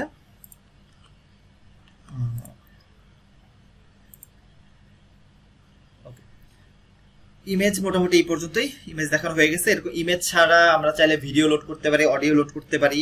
সেগুলো আপনারা একটু W3 স্কুল থেকে দেখবেন। আপনাদের এখানে লিখে দিতেছি আমি যে এই জিনিসগুলো আপনারা নিজেরা বাসায় দেখবেন। একটা হলো ভিডিও, তারপর আপনার অডিও আছে, এগুলো আপনারা বাসায় দেখবেন নিজে নিজে। এখানে আপনারা যদি গুগলে সার্চ করেন যে HTML ভিডিও, এটা লিখলে আপনারা সুন্দর মতো W3 স্কুলের রেজাল্টই পাবেন। তারপর HTML অডিও লিখলে W3 স্কুলের রেজাল্ট পাবেন। এগুলো আপনারা বাসায় নিজে নিজে একটু প্র্যাকটিস করবেন। এখানে আমি আর সময় নষ্ট করবো না, আমি এর পরের পার্টে চলে যাই। আই ফ্রেম দেখানোর পর আমি একটু টেবিলটা শুরু করবো। আই ফ্রেম, আমরা যদি একটু W3 স্কুল থেকে আই ফ্রেমটা দেখে আসি। আই ফ্রেম, এখানে এসে আই ফ্রেম ট্যাগে যাই। আচ্ছা, এটা হলো W3 স্কুলের একটা রেজাল্ট। আমি এই কোডটুকু আপাতত কপি করে নিতেছি। এখান থেকে কপি করে নিয়ে আমি যদি এখানে আমাদের কোডের মধ্যে পেস্ট করে দিই আই ফ্রেমটাকে, এখানে দেখতে পারবেন যে আই ফ্রেমের মধ্যে প্রথমে থাকবে সোর্স ট্যাগ। সোর্স ট্যাগের মধ্যে আমরা আমাদের যে ওয়েবসাইটটাকে দেখাইতে চাই তাকে লোড করাই দিব। তারপর টাইটেলের মধ্যে থাকবে হলো যে আমার কি কাকে লোড করাইতেছি বা সেটা সম্পর্কে যদি আমরা একটা কোনো টেক্সট দেখাইতে চাই সেটা। আমরা যদি এবার একটু রিলোড করি তখন এটা বোঝা যাবে ভালো মতো। আমাদের হোম পেজে সেটা রিলোড করি তখন দেখা যাবে যে আচ্ছা, এখানে W3 school refuse to connect দেখাইতেছে। আমরা W3 স্কুলকে না দেখাই, আমরা আমাদের bakebit.com কে দেখাই। এখানে এসে W3 স্কুলের বদলে bakebit.com এ যাই। bakebit.com এ এসে আমাদের এখানে হোম পেজের মধ্যে এটাকে যদি রিলোড করি দেখা যাবে যে আচ্ছা, এটা তারপরও রিফিউজ টু কানেক্ট দেখাইতেছে। ঠিক HTTPS এর জন্য প্রবলেম করতেছে।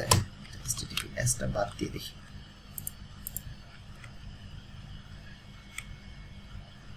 আচ্ছা, এখানে তো আই ফ্রেম প্রবলেম শুরু করে দিছে দেখি।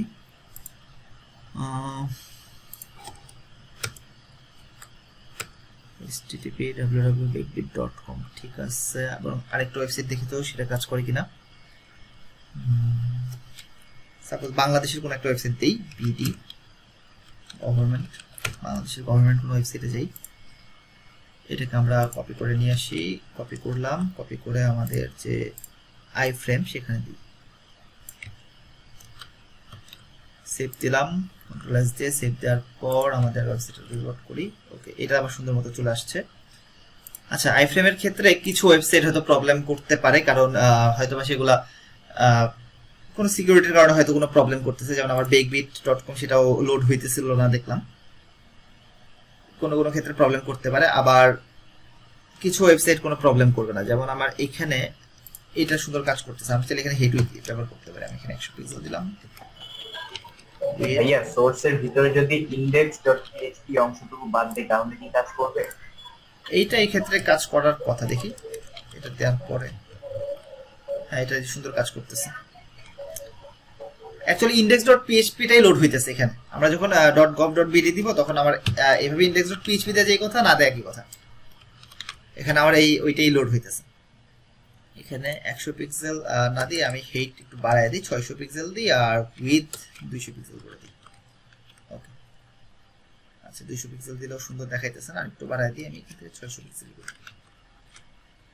আচ্ছা, এই তো এখন আমরা এখানে আই ফ্রেমের এই কাজটাই করতেছি। ভাইয়া, হ্যাঁ, আমি একটু কথা কোশ্চেন করব। হ্যাঁ হ্যাঁ, আই ফ্রেমটা কি তাহলে হচ্ছে আরেকটা উইন্ডো ওপেন করে এরকম টাইপের? উইন্ডো ওপেন করতেছে না, আপনি অন্য কোনো ওয়েবসাইটকে আপনার ওয়েবসাইটের মধ্যে শো করাইতে পারবেন। আই ফ্রেম এই কাজটাই করতেছে। না, এখানে স্ক্রল করতেছে প্লাস হচ্ছে এটা আলাদা একটা পেজের মতোই মনে হচ্ছে। হ্যাঁ, আলাদা পেজ, কিন্তু এটা কিন্তু ছোট একটা বক্স হিসেবে। আচ্ছা, হ্যাঁ, এই ক্ষেত্রে আমি বলি, দেখেন এটা হলো যে আপনার পেজ, আপনার ওয়েব পেজ, তাই না? এটা কিন্তু আপনার ওয়েব পেজ, এবং আপনার ওয়েব পেজের আপনি আইফ্রেমটা যেখানে কল করছেন সে কিন্তু সেইখানে ওয়েবসাইটটাকে লোড করতেছে। এটা আরো একটু সহজ করে বোঝানোর জন্য আমি এখানে কাজ করি, এটাকে আরেকটু ছোট বানাই দিই, 300 পিক্সেল বানাই দিই, এবং হেডটাকে আরেকটু ছোট করে 400 পিক্সেল করে দিই। এবার আইফ্রেমটাকে আমি কাট করে একদম সবার উপরে নিয়ে যাই, এখানে আমি সবার উপরে নিয়ে আসলাম। হ্যাঁ, এসে রিলোড করে, রিলোড করলে দেখবেন আপনি ঠিক যেই পোর্শনে ওয়েবসাইটটাকে দেখাইতে চাইতেছেন সেই পোর্শনে কিন্তু সে তাকে আপনি দেখাইতে পারতেছেন। এটা কোনো উইন্ডো না, এটা আর এখানে স্ক্রলটা আসতেছে ওয়েবসাইটটা কতটুকু লম্বা সেটার উপর বেস করে, এখানে স্ক্রলটা সেটার উপর বেস করে আসতেছে, এবং এটা দেখেন রেসপন্সিভ হয়ে গেছে। আমরা নর্মালি যদি এই ওয়েবসাইটটা দেখি, এটা হলো দেখতে এরকম, বাট আপনি যখন এখানে তাকে একটা সাইজ বলে দিচ্ছেন যে সে হলো যে 300 পিক্সেলের একটা উইডথ পাবে, তখন সে কিন্তু ওই পোর্শনের মধ্যে নিজেকে আটায় নিছে। এখানে দেখেন সে ওই পোর্শনের মধ্যে নিজেকে আটায় নিছে।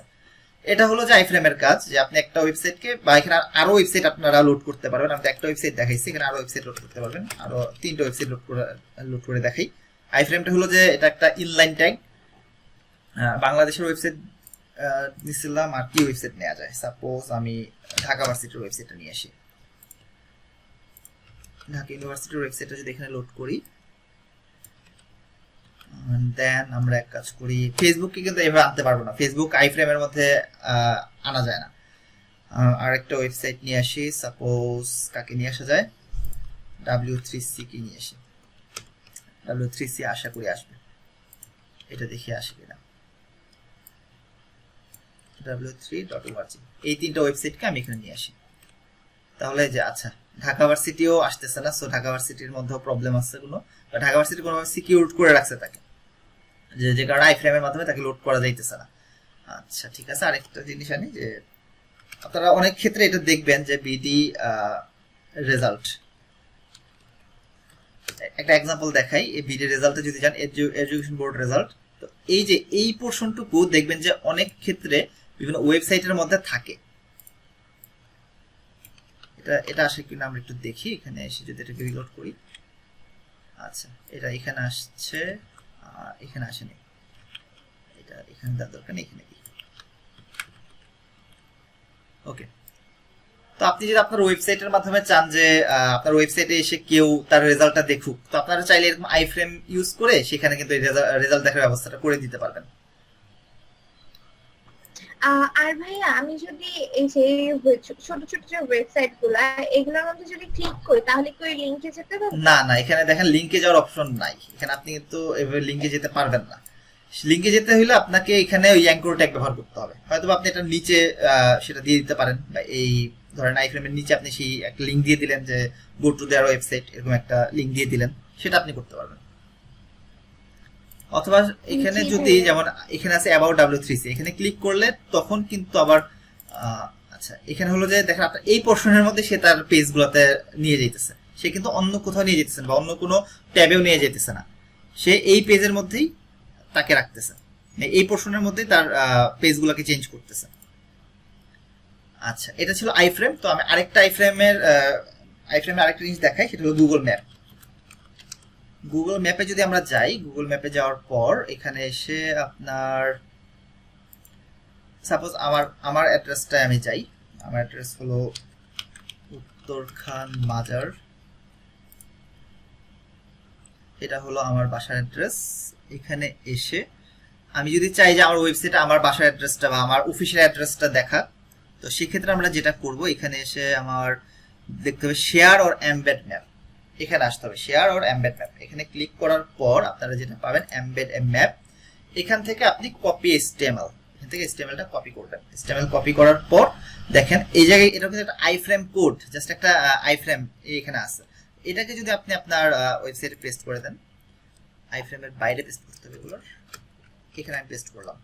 এখানে আমার ওদের স্টাইলিং গুলা দেওয়া আছে, বা ওদের নিজস্ব কোড দেওয়া আছে, আমি এটা আমার নিজের মতো করে চেঞ্জ করতে পারি। আর এখানে একটা লিংক দেওয়া আছে, এইটাকে আমরা বলি অ্যাকচুয়ালি এপিআই লিংকও বলতে পারেন আপনারা, যেটার মাধ্যমে ম্যাপটা এখানে আসতেছে। আপনি কিন্তু সরাসরি এইভাবে করে আইফ্রেমের মধ্যে আনতে পারবেন না। দেখেন আমি দুইটাই করি, একটা হলো যে আমার তো এই লিংকটা এখানে আছে, আমি এটাকে কপি করি, এটাকে কপি করে আমার এখানে নিচে একটা আইফ্রেমের মধ্যে রাখি।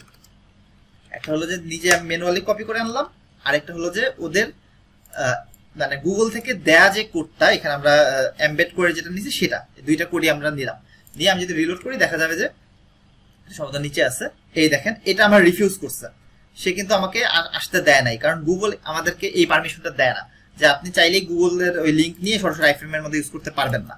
এটা যেটা করতে হবে আপনার অবশ্যই গুগলের যেই কোডটা দিতেছে সেই কোডটাই ব্যবহার করতে হবে। তখন আপনারা দেখবেন এখানে যে আমার সুন্দর মতো আমার বাসার অ্যাড্রেসটা এখানে দেখাইতেছে। এবার আমরা চাইলে এখানে স্যাটেলাইটের মানে স্যাটেলাইট ভিউটা দেখতে পারি, অর্থাৎ সরাসরি গুগলের ম্যাপটা আমার এখানে আছে। এবং এটা চাইলে আমরা নিজেদের পছন্দ মতো সাইজও করতে পারি। কিভাবে? আমরা এখানে উইথ 600 আছে, আমরা এটা যদি আরো ছোট করতে চাই ছোট করে দিই, কোনো সমস্যা নেই। 300x300 করে দিলাম, 300x300 করলাম, এখানে ছোট হয়ে এটা দেখাবে, এই যে এখানে ছোট হয়ে দেখাইতেছে। এই ম্যাপের কাজটা খুব কাজে লাগে আমাদের। এই ম্যাপ নিয়ে কাজ আমরা যখন একটা ওয়েবসাইট বানাবো এখানে আমরা ম্যাপ অ্যাড করে দিব এরকম। এটা ছিল আইফ্রেমের কাজ, আইফ্রেম দেখানো শেষ। এখন বাজে হলো 8:30, আর আমাদের আমরা আধা ঘন্টা দেখাবো HTML এর কাজ। আধা ঘন্টা দেখানোর পর আপনারা হয়তো নিজের নিজের এই জিনিসগুলো প্র্যাকটিস করবেন, প্লাস কারো কোনো প্রবলেম থাকলে সেটা দেখাবেন। তো আমরা চলে যাই টেবিলে। এতক্ষণ পর্যন্ত যতটুকু দেখাইছি কারো কি কোনো প্রবলেম আছে? যা যা দেখাইছি এইটুকুনি। জি ভাইয়া, হ্যাঁ হ্যাঁ বলেন। ম্যাপের ওই বিষয়টা আবার একটু দেখান। আচ্ছা, ম্যাপের বিষয়টা হলো যে আমরা গুগল ম্যাপ, হ্যাঁ গুগল ম্যাপে মনে করেন গুগল ম্যাপে তো যাইতে পারি সরাসরি। আমরা ব্রাউজারে গুগল ম্যাপ সার্চ করলে গুগল ম্যাপে আসলাম। আসার পর আমরা যেই অ্যাড্রেসটা দেখাইতে চাই, যেমন আপনার অ্যাড্রেসটা বলেন তো। আমারটা? হ্যাঁ হ্যাঁ আপনার অ্যাড্রেসটা বলেন। এটা কোথায়? আমার পাড়ার সিনেমা হল রোড। কি স্পেলিং বলেন তো একটু। লিংক তো খেয়াল নাই। না না আমার অ্যাড্রেস তো ই বলেন, বানান বলেন, বানান বা এলাকার নাম বলেন জাস্ট। পাড়ার আপনি বসুন্ধরা লিখে সার্চ দেন। আচ্ছা ঠিক আছে, বসুন্ধরা, বসুন্ধরাই লিখি। আচ্ছা থাক, সমস্যা নেই, আমি বসুন্ধরা লিখি। বসুন্ধরা আর ঢাকা এটা লিখলাম। আচ্ছা বসুন্ধরা দেখি ধানক্ষেত দেখাইতেছে, ব্যাপারটা একটু মানে আশ্চর্যজনক। ধানক্ষেত না কাশফুল দেখাইতেছে। যাই হোক, এখানে এসে আমরা যেটা করতে পারি, সাইডের এই আইকনে ক্লিক করবেন। আইকনে ক্লিক করলে আপনার নিচে আসলে পাবেন এই যেটা শেয়ার অর এমবেড ম্যাপ, এখানে ক্লিক করবেন। এখানে ক্লিক করার পর প্রথমে তো হলো যে আপনার লিঙ্ক শেয়ারের একটা অপশন দিবে, এটা না, আমরা যাবো হলো এমবেডে ম্যাপ, এটাতে। এই এমবেডে ম্যাপে যাওয়ার পর এখান থেকে আমরা এই যে এখানে যেটা আছে এখান থেকে চাইলে আপনার সাইজও কিন্তু নিজের মতো করে বানিয়ে নিতে পারবেন। লার্জ সাইজ নিতে পারবেন, চাইলে আপনার স্মল নিতে পারবেন, চাইলে কাস্টম সাইজ নিতে পারবেন। আমি স্মল সাইজটা নিতেছি। স্মল নিয়ে এখানে কপি HTML এটা দিলে আমার লিঙ্কটা কপি হয়ে যাবে। কপি হয়ে যাওয়ার পর আমরা আমাদের কোডে যাব। কোডে যে আমি একদম সবার নিচে, বডিটাকে ঠিক উপরে মানে একদম সবার নিচে দিচ্ছি। আমি একটা বিআর ট্যাগ ইউজ করে তাহলে একটা নিচে দেখাবে। একদম সবার নিচে আমি এই কোডটুকু জাস্ট পেস্ট করে দেবো, Ctrl+V দিয়ে আমরা পেস্ট করে দিলাম। তাহলে আমার আর কিছু করতে হবে না, আমার ওয়েবসাইটের মধ্যে সুন্দর মতো আমার এই ম্যাপটা দেখাবে। একদম নিচে যাই। আচ্ছা কি ব্যাপার আসে নেই কেন, এটা সেভ দিলাম, দেওয়ার পরে রিলোড দেই। রিলোড দিলে এবার নিচে যাই, এই তো সুন্দর মতো চলে আসছে নিচে। বুঝা গেছে আসাদুজ্জামান? জি ভাই। ওকে, এটা পারা যাবে আশা করি, আর কোনো সমস্যা হওয়ার কথা না। এই পর্যন্ত থাকুক, আমি এইটুকুকে কমেন্ট আউট করে রাখি। এইটুকুকে কমেন্ট আউট করে রাখলাম যা যা আছে। আমি কমেন্ট কিভাবে করতেছি শর্টকাটে সেটা একটু বলে দিই। আমি সাপোজ এখানে কিছু একটা লিখলাম, কিবোর্ড থেকে কন্ট্রোল দিয়ে স্ল্যাশ দিলে আমার এটা শর্টকাটে কমেন্ট হয়ে যাবে। আর আপনারা শর্টকাটে কমেন্ট করতে না চাইলে যেটা করবেন, নর্মালি জাস্ট ম্যানুয়ালি কমেন্ট করে নেবেন, তাইলেই হবে। আমি শর্টকাটে কমেন্ট করে ফেললাম। এবার আমরা আসি টেবিল নিয়ে। টেবিলটা খুবই ইম্পর্টেন্ট, আমরা টেবিল নিয়ে একটু কাজ করব। প্রথমে আমরা একটা টেবিল ট্যাগ নিলাম। সেই টেবিল ট্যাগের মধ্যে আমি একটা নর্মাল টেবিল আগে বানায় দেখাই, TRTD। এখানে আমি লিখলাম যে সিরিয়াল। আচ্ছা সিরিয়াল না লিখে আমি এখানে অন্য কিছু লিখবো। প্রথমে আমি একটু ম্যাট্রিক্স নিয়ে আপনাদের সাথে পরিচয় করাই দিই, কারণ ম্যাট্রিক্স জিনিসটা আমাদের জানা দরকার। আমি এখানে লিখলাম 1:1, দেন এখানে লিখলাম 1:2, দেন এখানে লিখলাম 1:3। এই তিনটা লিখলাম। লেখার পর নিচে আবার আরেকটা টেবিল নিলাম। এখানে লিখলাম 2:1, 2:2, 2:3। দেন নিচে আরেকটা টেবিল নিব। আরেকটা টেবিল নিয়ে এখানে লিখবো আমি 3:1, 3:2, 3:3। আচ্ছা, এইখানে একটা কমন প্যাটার্ন আপনারা কি খেয়াল করছেন জিনিসটা? এখানে যারা হয়তো বা আপনারা সিএসসি নিয়ে পড়ছেন অথবা যারা অন্তত সায়েন্স নিয়ে পড়াশোনা করছেন তারা ম্যাট্রিক্স সম্পর্কে জানেন, কিন্তু অনেকে হয়তো আছেন যারা সায়েন্সের স্টুডেন্ট না, তারা ম্যাট্রিক্সের ব্যাপারটা বুঝবেন না। আমি এই জিনিসটা একটু বুঝিয়ে দিতেছি যে প্রথম টিআর এটাকে আমরা বলি রো, এটাকে আমি আরো সহজে বোঝানোর জন্য আমি একটা কাজ করি, আমরা স্কেচ ওপেন করি। স্কেচে যে এখানে এসে আমি একটা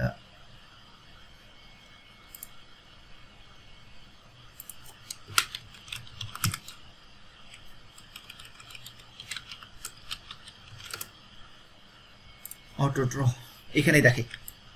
ম্যাট্রিক্স ব্যাপারটা হলো, মনে করেন আপনার একটা টেবিল আছে, এখানে একটা টেবিল, সেই টেবিলের মধ্যে আমরা বিভিন্ন ধরনের পোর্শন নিব। এরকম পোর্শন নিলাম, 3টা পোর্শন নিই, এই যে 3টা পোর্শন নিলাম। আচ্ছা, তো এই যে নিচের যে ঘরটা আছে এটাকে আমরা বলি কলাম, COL দিয়ে বুঝাই কলাম। এগুলো হলো আমাদের কলাম, এক একটা কলাম। এবং এই বরাবর যেটা আছে সেটাকে আমরা বলি রো। আজকে এই জিনিসটা ভালো করে বুঝে নেন, কারণ এটা হলো যে আপনাদের, আমরা যেহেতু ডেভেলপার হইতে যাইতেছি, ওয়েব ডেভেলপার হইতে যাইতেছি, ওয়েব ডেভেলপার কিন্তু অ্যাকচুয়ালি এটা একটা কম্পিউটার সায়েন্সের একটা অংশ। তো বেসিক কিছু ম্যাথমেটিক্স এটা আমাদের সবারই জানতে হবে আস্তে আস্তে। আপাতত জাস্ট এই পোর্শনটুকু বুঝাই, এটা তেমন টাফ কিছু না। আমার এই বরাবর যেটা আছে এটা হলো কলাম, এবং এই বরাবর যেটা আছে সেটা হলো রো। তো রো আর কলাম ব্যাপারটা আমরা এইভাবে বলতে পারি। যেমন এই প্রথমটাকে আমরা বলবো কলাম 1, এটা হলো আমার কলাম 1, এটা হলো কলাম 2, আর এটা হলো আমার কলাম 3। আর সেম ভাবে রো এর ক্ষেত্রে এটা আমার রো 1, রো নাম্বার 1, এটা হলো রো নাম্বার 2, আর এটা হলো রো নাম্বার 3। আচ্ছা, ঠিক আছে।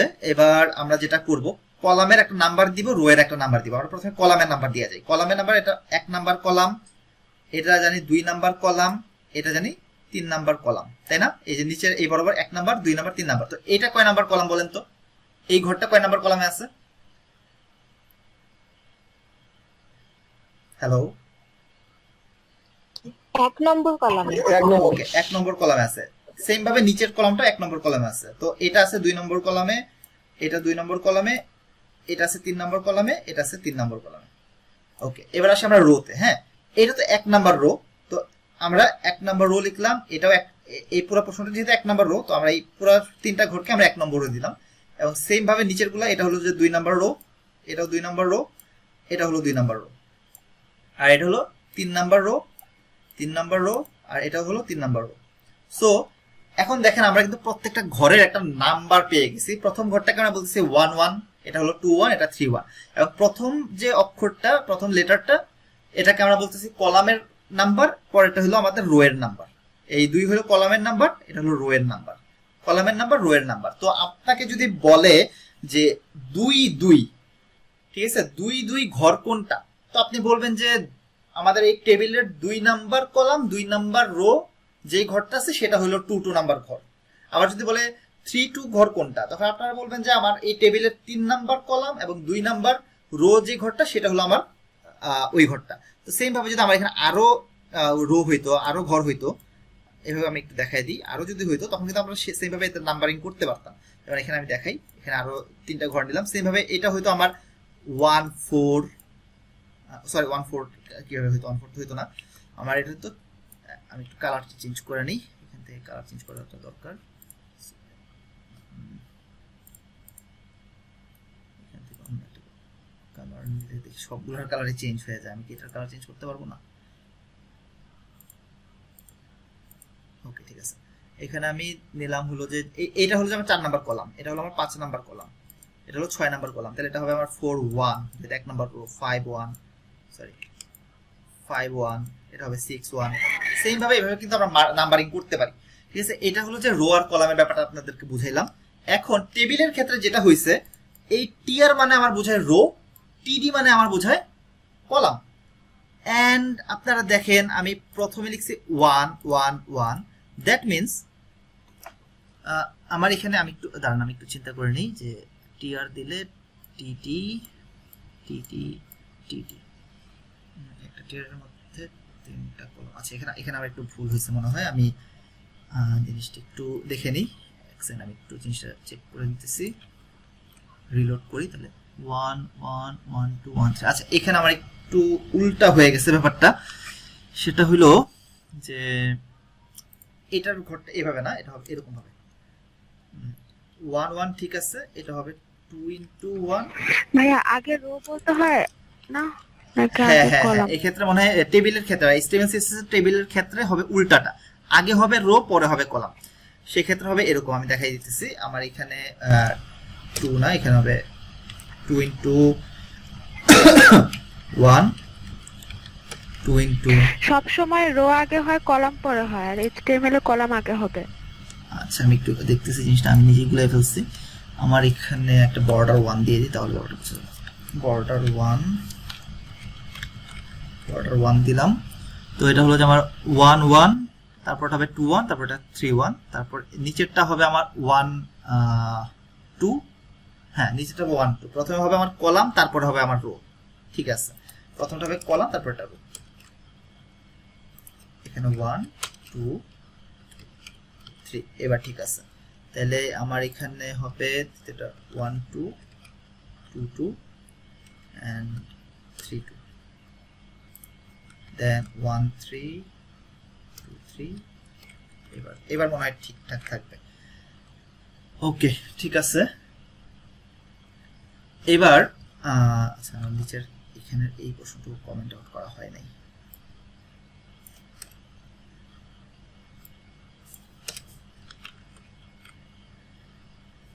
আচ্ছা এবার আপনারা দেখেন তো, আমার এখানে প্রথমে আছে 1, দ্বিতীয়তে আছে 2, তৃতীয়তে আছে 3। তাহলে এই 1টা কাকে নির্দেশ করতেছে? প্রথমে এই 1টা সবাই একটু বলেন। কলাম। ওকে, প্রথম 1টা হলো কলাম, প্রথমে 1, এটা হলো প্রথম পার্টটা আমার কলামকে নির্দেশ করতেছে, পরেরটা হলো আমার সেকেন্ড হচ্ছে আমার রোকে নির্দেশ করতেছে। তো এই সূত্রটা আপনারা সবাই মনে রাখবেন একটু কাইন্ডলি, এটা আমি নিজেও ভুলে গেছিলাম এই ক্ষেত্রে। সেটা হলো যে আমার এটা আসবে টেবিলের ক্ষেত্রে C ইন্টু আর, কলাম ইন্টু রো। অর্থাৎ প্রথমটা হবে আমার কলাম, দ্বিতীয়টা হবে আমার রো। কলাম ইন্টু রো এই আকারে আসবে আর কি, কলাম ইন্টু রো। তাহলে প্রথমটা হলো যে যেমন আমরা যদি 2 ইন্টু 2 বলি, আমরা বলতে পারি যে 2 number column 2 number rho. 3 into 3 মানে 3 নাম্বার কলাম 3 নাম্বার রো। এটা হলো এইভাবে আমরা টেবিলের এক একটা ঘরকে আমরা মার্ক করতে পারি। এইটা কেন দেখাই সেটা আমরা একটু পরে বুঝবো। সেটা হলো আমরা বরং আরো কয়েকটা রো আর একটা কলাম নিয়ে নিই। এখানে টিআর বলতে আমরা কিন্তু টেবিলের রো কে বোঝাইতেছি, আর টিডি বলতে আমরা টেবিলের কলামকে বোঝাইতেছি। আর টিডিটাই অ্যাকচুয়ালি এক একটা ঘরকে নির্দেশ করতেছে। আমার টিডিটাই আমার এক একটা ঘর, অর্থাৎ একটা রো এর মধ্যে, যেমন এই যে একটা রো, এই রো এর মধ্যে যে প্রথম যে রোটা আছে, এই রো এর মধ্যে আমরা 3টা ঘর দিছি, অর্থাৎ তিনটা টিডি দিছি। 3টা টিডি দেওয়াতে আমার এখানে এই রো এর মধ্যে 3টা ঘর তৈরি হয়েছে।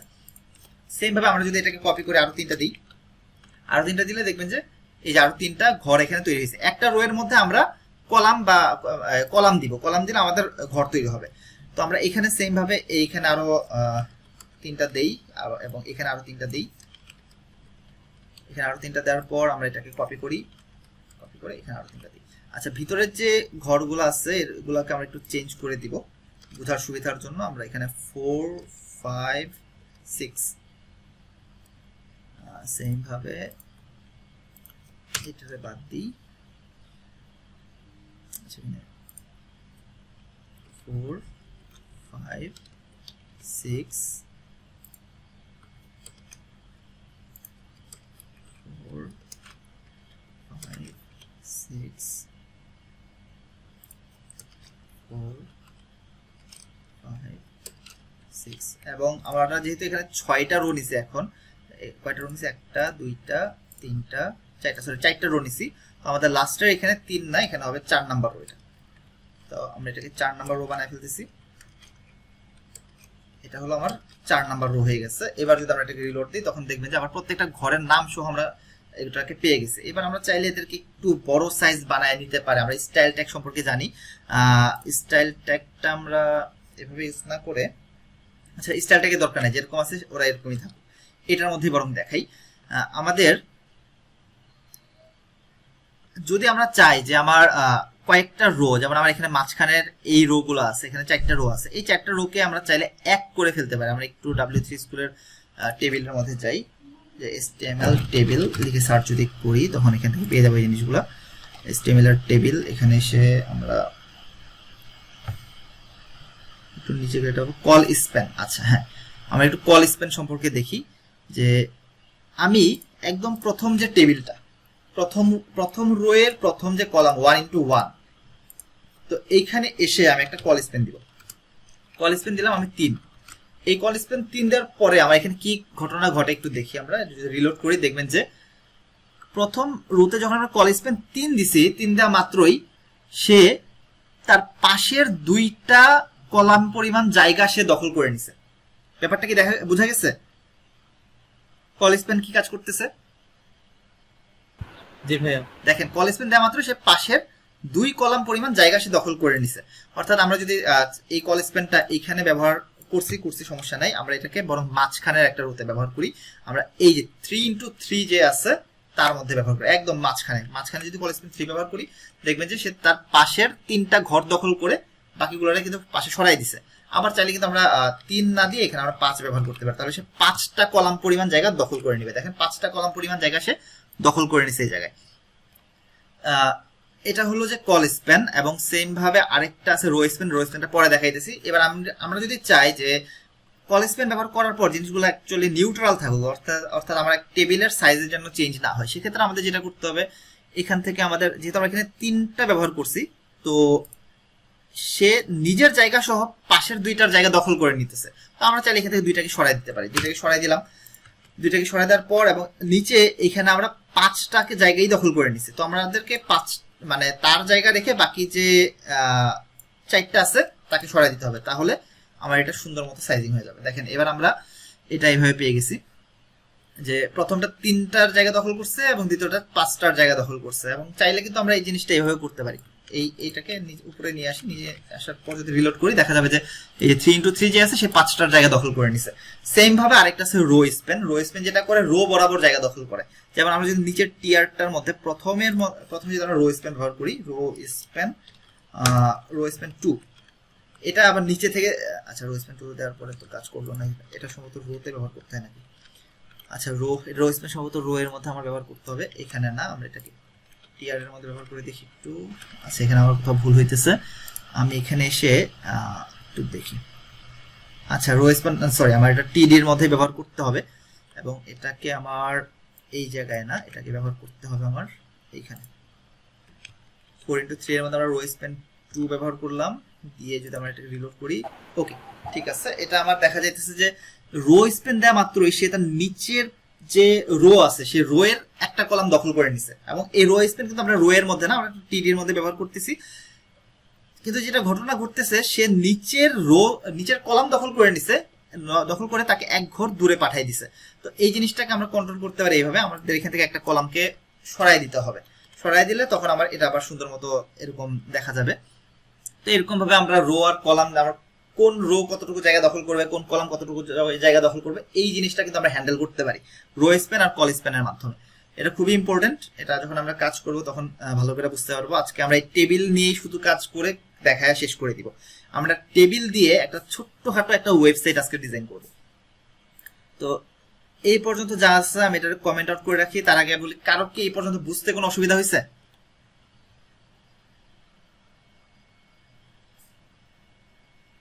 না ভাইয়া, ওকে, হ্যাঁ বুঝতে অসুবিধা হয় নাই, ঠিক আছে। কিন্তু আমি জানি কারো এটার মধ্যে প্রবলেম আছে। আজকে ক্লাস শেষ করার পর আপনারা নিজেরা এই জিনিসটা প্র্যাকটিস করবেন, টেবিলের এই কাজটা আজকে আপনারা প্র্যাকটিস করবেন। কিভাবে প্র্যাকটিস করবেন আমি বলে দিব। আমি এটা আপাতত কমেন্ট আউট করে রাখি। কমেন্ট আউট করার পরে আমি এই জায়গায় এসে টেবিল, আরেকটা টেবিল ট্যাগ নিলাম। টেবিল ট্যাগ নেওয়ার পর আমি এখানে একটা টিআর নিলাম। টিআর এর মধ্যে আমি এখানে যেটা করব, আচ্ছা আপনাদের একটু ওয়্যার ফ্রেম সম্পর্কে আইডিয়া দিই। ওয়্যার ফ্রেম জিনিসটা কি? ওয়্যার ফ্রেম ব্যাপারটা হলো যে আপনি একটা স্কেচ বানাবেন। আপনি যে একটা ওয়েবসাইট ডিজাইন করতে চাইতেছেন, সেই ওয়েবসাইটের একটা প্রাথমিক একটা স্কেচ বানাবেন, এটাকে বলা হয় ওয়্যার ফ্রেম। তো এই ওয়্যার ফ্রেম বানানোর জন্য অনেক ফ্রি টুলস আছে। যেমন আপনার এখানে একটা আছে লুসিড চার্টস, এটা খুবই পরিচিত একটা টুলস। এটা ছাড়াও অনেক বেশ পপুলার কিছু টুলস আছে। আমি আপাতত আরেকটা যে টুলস আছে, এটা এত এসে যাওয়ার দরকার নেই, পরে দেখানো যাবে এগুলো। আমি আপাতত লুসিড চার্টস এর মধ্যে যাই। আচ্ছা ওয়্যার ফ্রেম বানানোর যে টুলস গুলো আছে, আপনারা কি জানেন এই টুলস গুলো সম্পর্কে? কেউ দু একটা টুলস এর নাম বলতে পারবেন কেউ?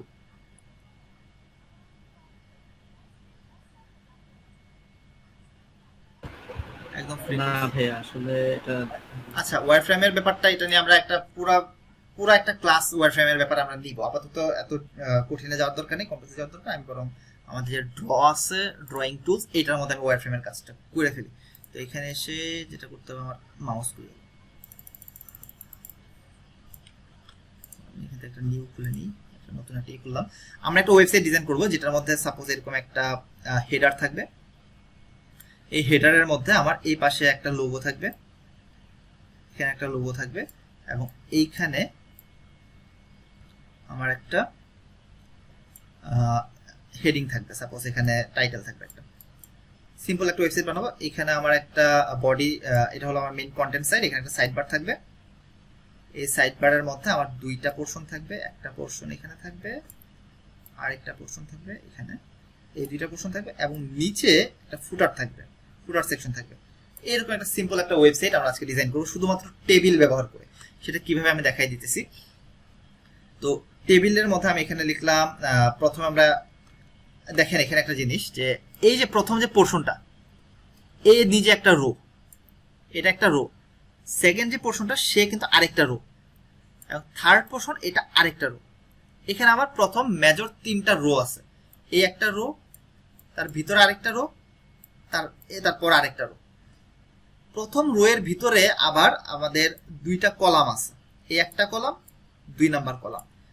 দ্বিতীয় রো এর মধ্যে এখানে একটা কলাম আছে, এখানে একটা কলাম আছে, এবং তৃতীয় রো এর মধ্যে আপাতত কোনো কলাম টলাম নাই। এখানে একটা কলামই থাকবে শুধুমাত্র তার এই কপিরাইটটা লেখার জন্য।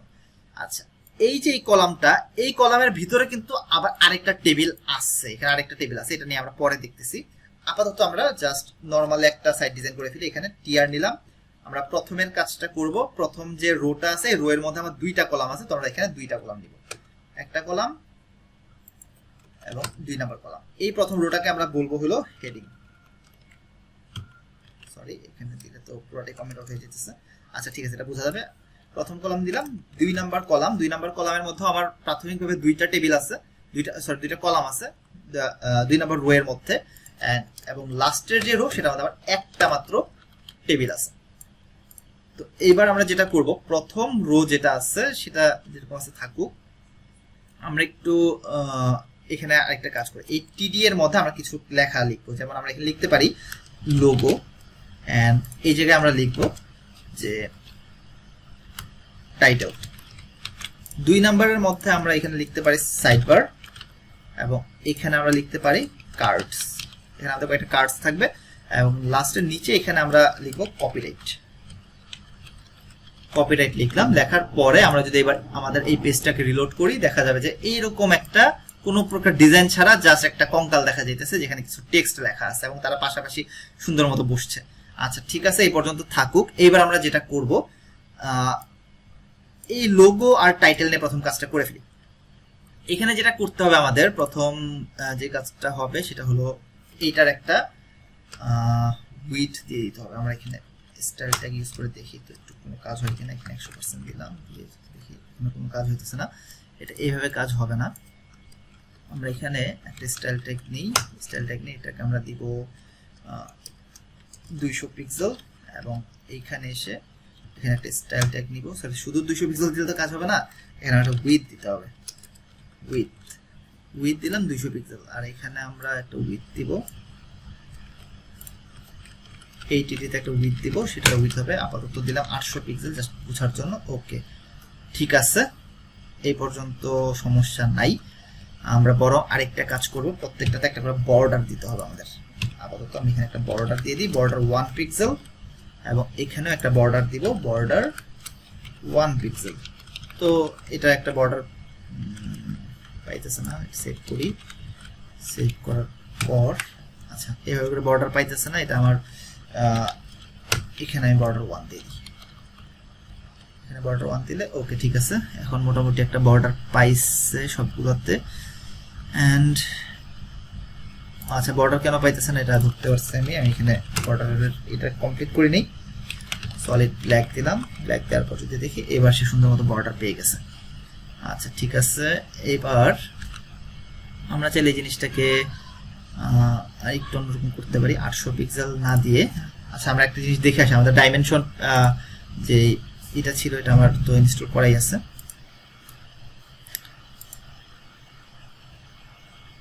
কাজ করতেছে না কেন?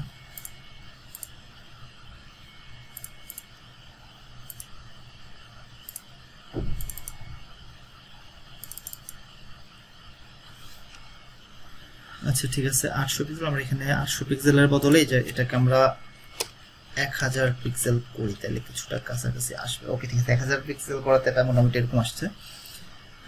হ্যালো, হ্যাঁ হ্যালো।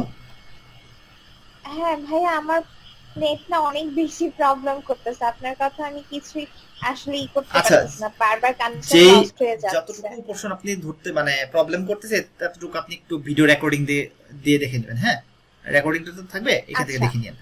ওকে ঠিক আছে, আচ্ছা ঠিক আছে। এখানে যেটা করতেছিলাম আমরা, দেখেন আমি জাস্ট একটা এই প্রথম যে কলাম, প্রথম যে রোটা, সেই রোয়ের কলামগুলোতে স্টাইল দিছি, বাকিগুলোতে কিন্তু কোনো স্টাইল দেই নাই।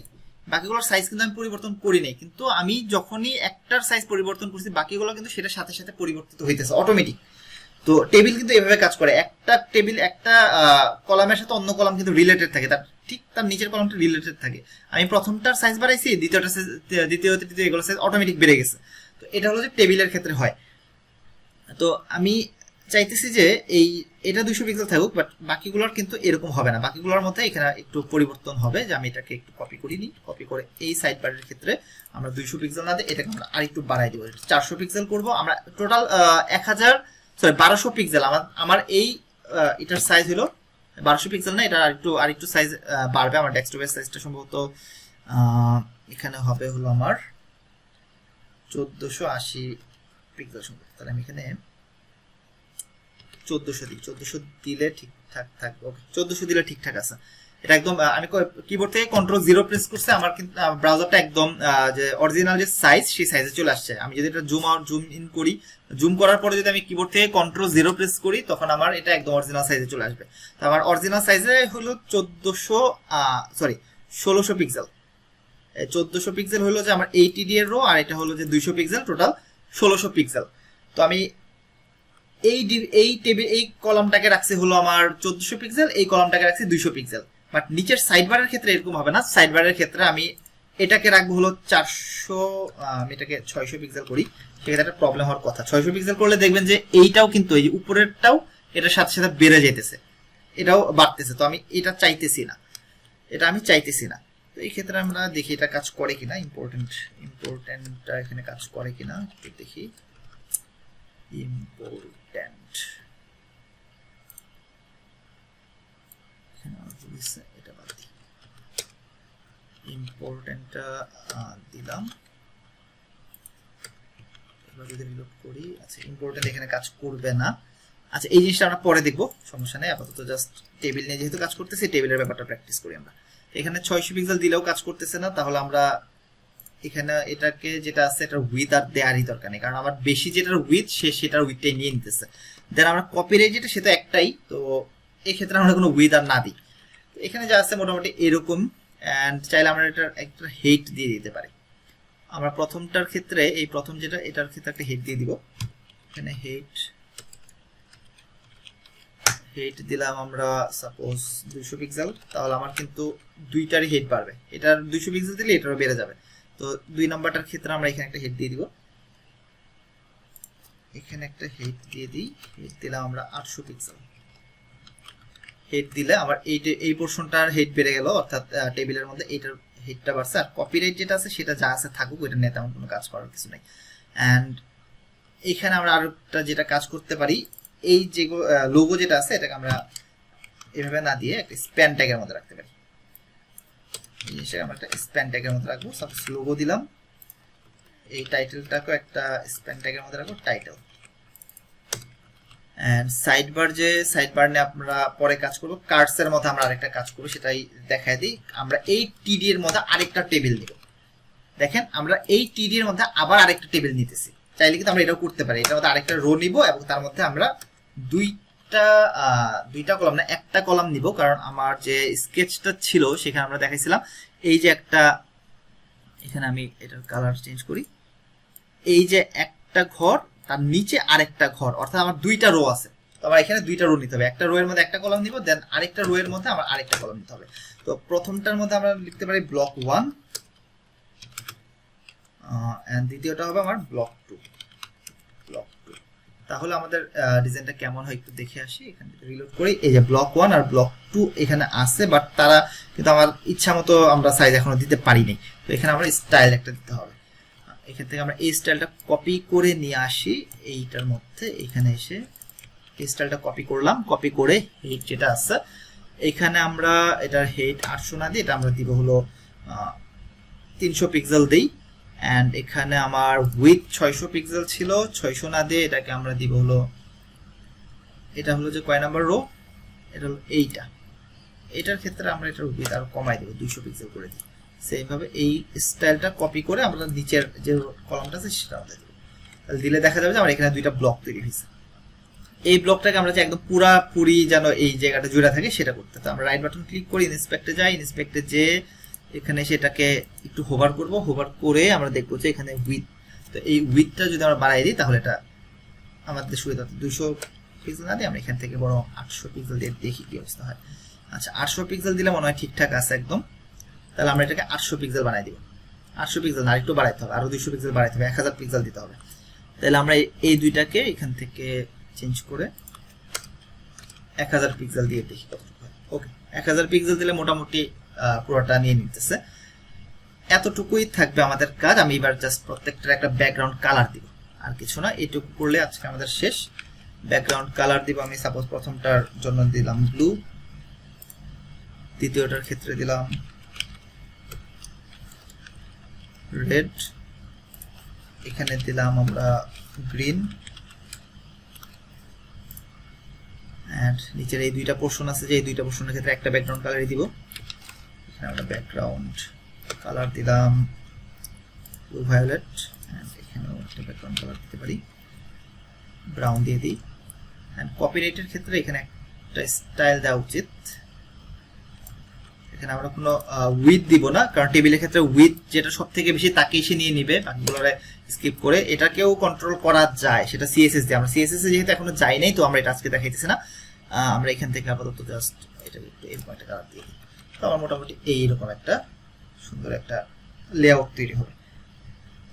ওকে, ঠিক আছে। এটা হলো যে আমরা টেবিল দিয়ে এতটুকু বানাইছি, বাট টেবিল দিয়ে আপনারা চাইলে ফুল একটা ওয়েবসাইট ডিজাইন করে ফেলতে পারবেন। আপনারা যে মানে ফেসবুক ডিজাইন করছিলেন, ফেসবুক যে বানাইছিলেন এটা ডিভ দিয়ে বানাইছিলেন, চাইলে কিন্তু এই ফুল ফেসবুকের লগইন পেজটাকে আপনারা শুধুমাত্র টেবিল দিয়ে বানাইতে পারেন। একদম হুবহু ফেসবুকের মতো হবে, ওইরকমই হবে। এই পুরো জিনিসটা টেবিল দিয়ে বানানো যায়। তো এখন আপনাদেরকে আমি বলবো যে আমি যেটা বানাইছি এটাই বানাইতে হবে না, আপনারা যে যতটুকু পারেন, যে নেক্সট হাফ আওয়ার আছে আমরা আজকে যা যা দেখাইছি, যেমন ইমেজ দেখাইছি, লিস্ট দেখাইছি, দেন টেবিল দেখাইছি, তারপরে আপনাদের আইফ্রেম দেখাইছি। আপনারা টেবিল নিবেন, টেবিল নিয়ে এরকম বিভিন্ন ধরনের ব্লক বানাবেন। আপনারা যারা সিএসএস জানেন, অর্থাৎ সিএসএস ক্লাস ব্যবহার করতে পারেন, টেবিলের মধ্যে ক্লাস বা স্টাইল ব্যবহার করতে পারবেন, তারা সিএসএস ব্যবহার করবেন। যারা জানেন না তারা সরাসরি আমি যেভাবে টেবিলের মধ্যে একটা স্টাইল ট্যাগ ব্যবহার করছি এইভাবে করবেন।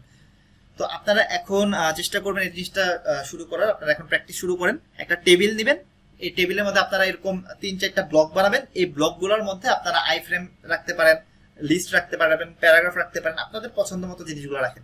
তবে সবার আগে যেটা করবেন, আগে একটা স্কেচ বানায় নেবেন। আপনি কি বানাইতে চান একদম সিম্পল একটা স্কেচ বানায় পরে স্কেচটাকে কপি করার চেষ্টা করবেন। ওকে, ঠিক আছে। কারো কোনো কোশ্চেন আছে?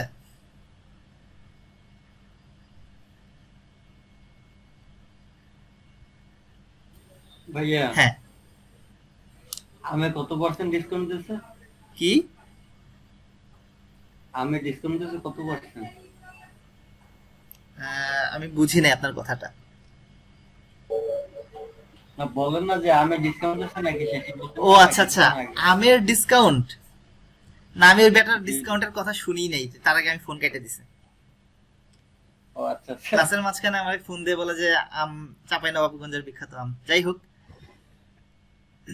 তো এখানে যারা যারা আছি মাত্র 10 জন আছি। 10 জনের মধ্যে আমি একাই 2 জন, আমার স্ক্রিন শেয়ার আর আমি একা, তার মানে 8 জন আছি ক্লাসে। আচ্ছা, আমরা যারা যে 8 জন আছি, আমরা এখন যেটা করব যে আমাদের কম্পিউটারে আজকে যে জিনিসগুলো দেখাইছে এইগুলা একটু নিজেরা নিজেরা প্র্যাকটিস করব। এখনই আধা ঘন্টা সময় নিয়ে যতটুকু কাজ পারি একটু প্র্যাকটিস করব।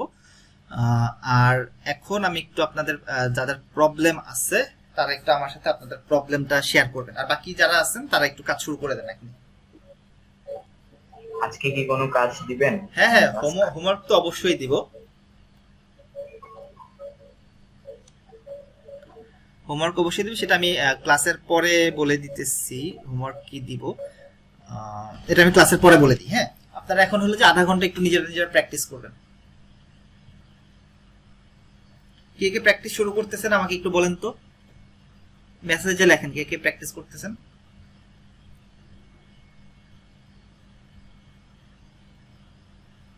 কেউ কি প্র্যাকটিস করতেছেন না? অনলাইন ক্লাসে আছি ভাই, মোবাইলে ক্লাসে জয়েন করে বসে আছি। কেন মোবাইলে কেন?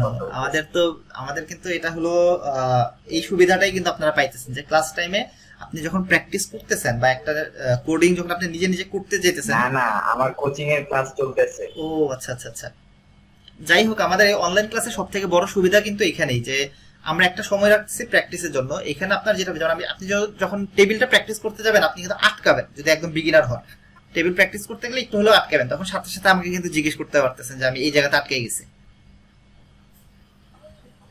ভাইয়া কোডটা একটু দেখা যাবে? কোডটা আমি এক কাজ করি, গিটহাবে পুশ করে আপনাদেরকে লিংকে দিয়ে দিতেছি। git add alt git commit। আচ্ছা ভাইয়া, হ্যাঁ, আপনার এখানে যে এই যে রিপোজিটরি পরে যে মেইন লেখাটা হুম, আছে, হুম, হুম, আমার এখানে মেইন লেখাটা আছে না, আমার এখানে মাস্টার লেখা আছে। হুম। ওইটা হলো আপনার রিপোজিটরির যে মেইন ব্রাঞ্চ, সেটার নাম হলো মাস্টার, আর আমারটার মেইন ব্রাঞ্চের নাম হলো মেইন। পার্থক্য এখানে, আর কিছু না। এটা কি কোনো কোনো সমস্যা? সমস্যা না, আপনার নাম ভিন্ন আর কি। আপনারটার নাম হলো মাস্টার, আমারটার নাম হলো মেইন, এটাই পার্থক্য, আর কিছু না। ভাই এখন ক্লাসেই কি সবাই প্র্যাকটিস করে? হ্যাঁ, যারা প্র্যাকটিস করতে পারবেন তারা এখনই প্র্যাকটিস করেন। আমি যেটা বললাম, আপনারা আগে একটা ড্রয়িং করেন, খাতা কলমেই করেন, সমস্যা নাই।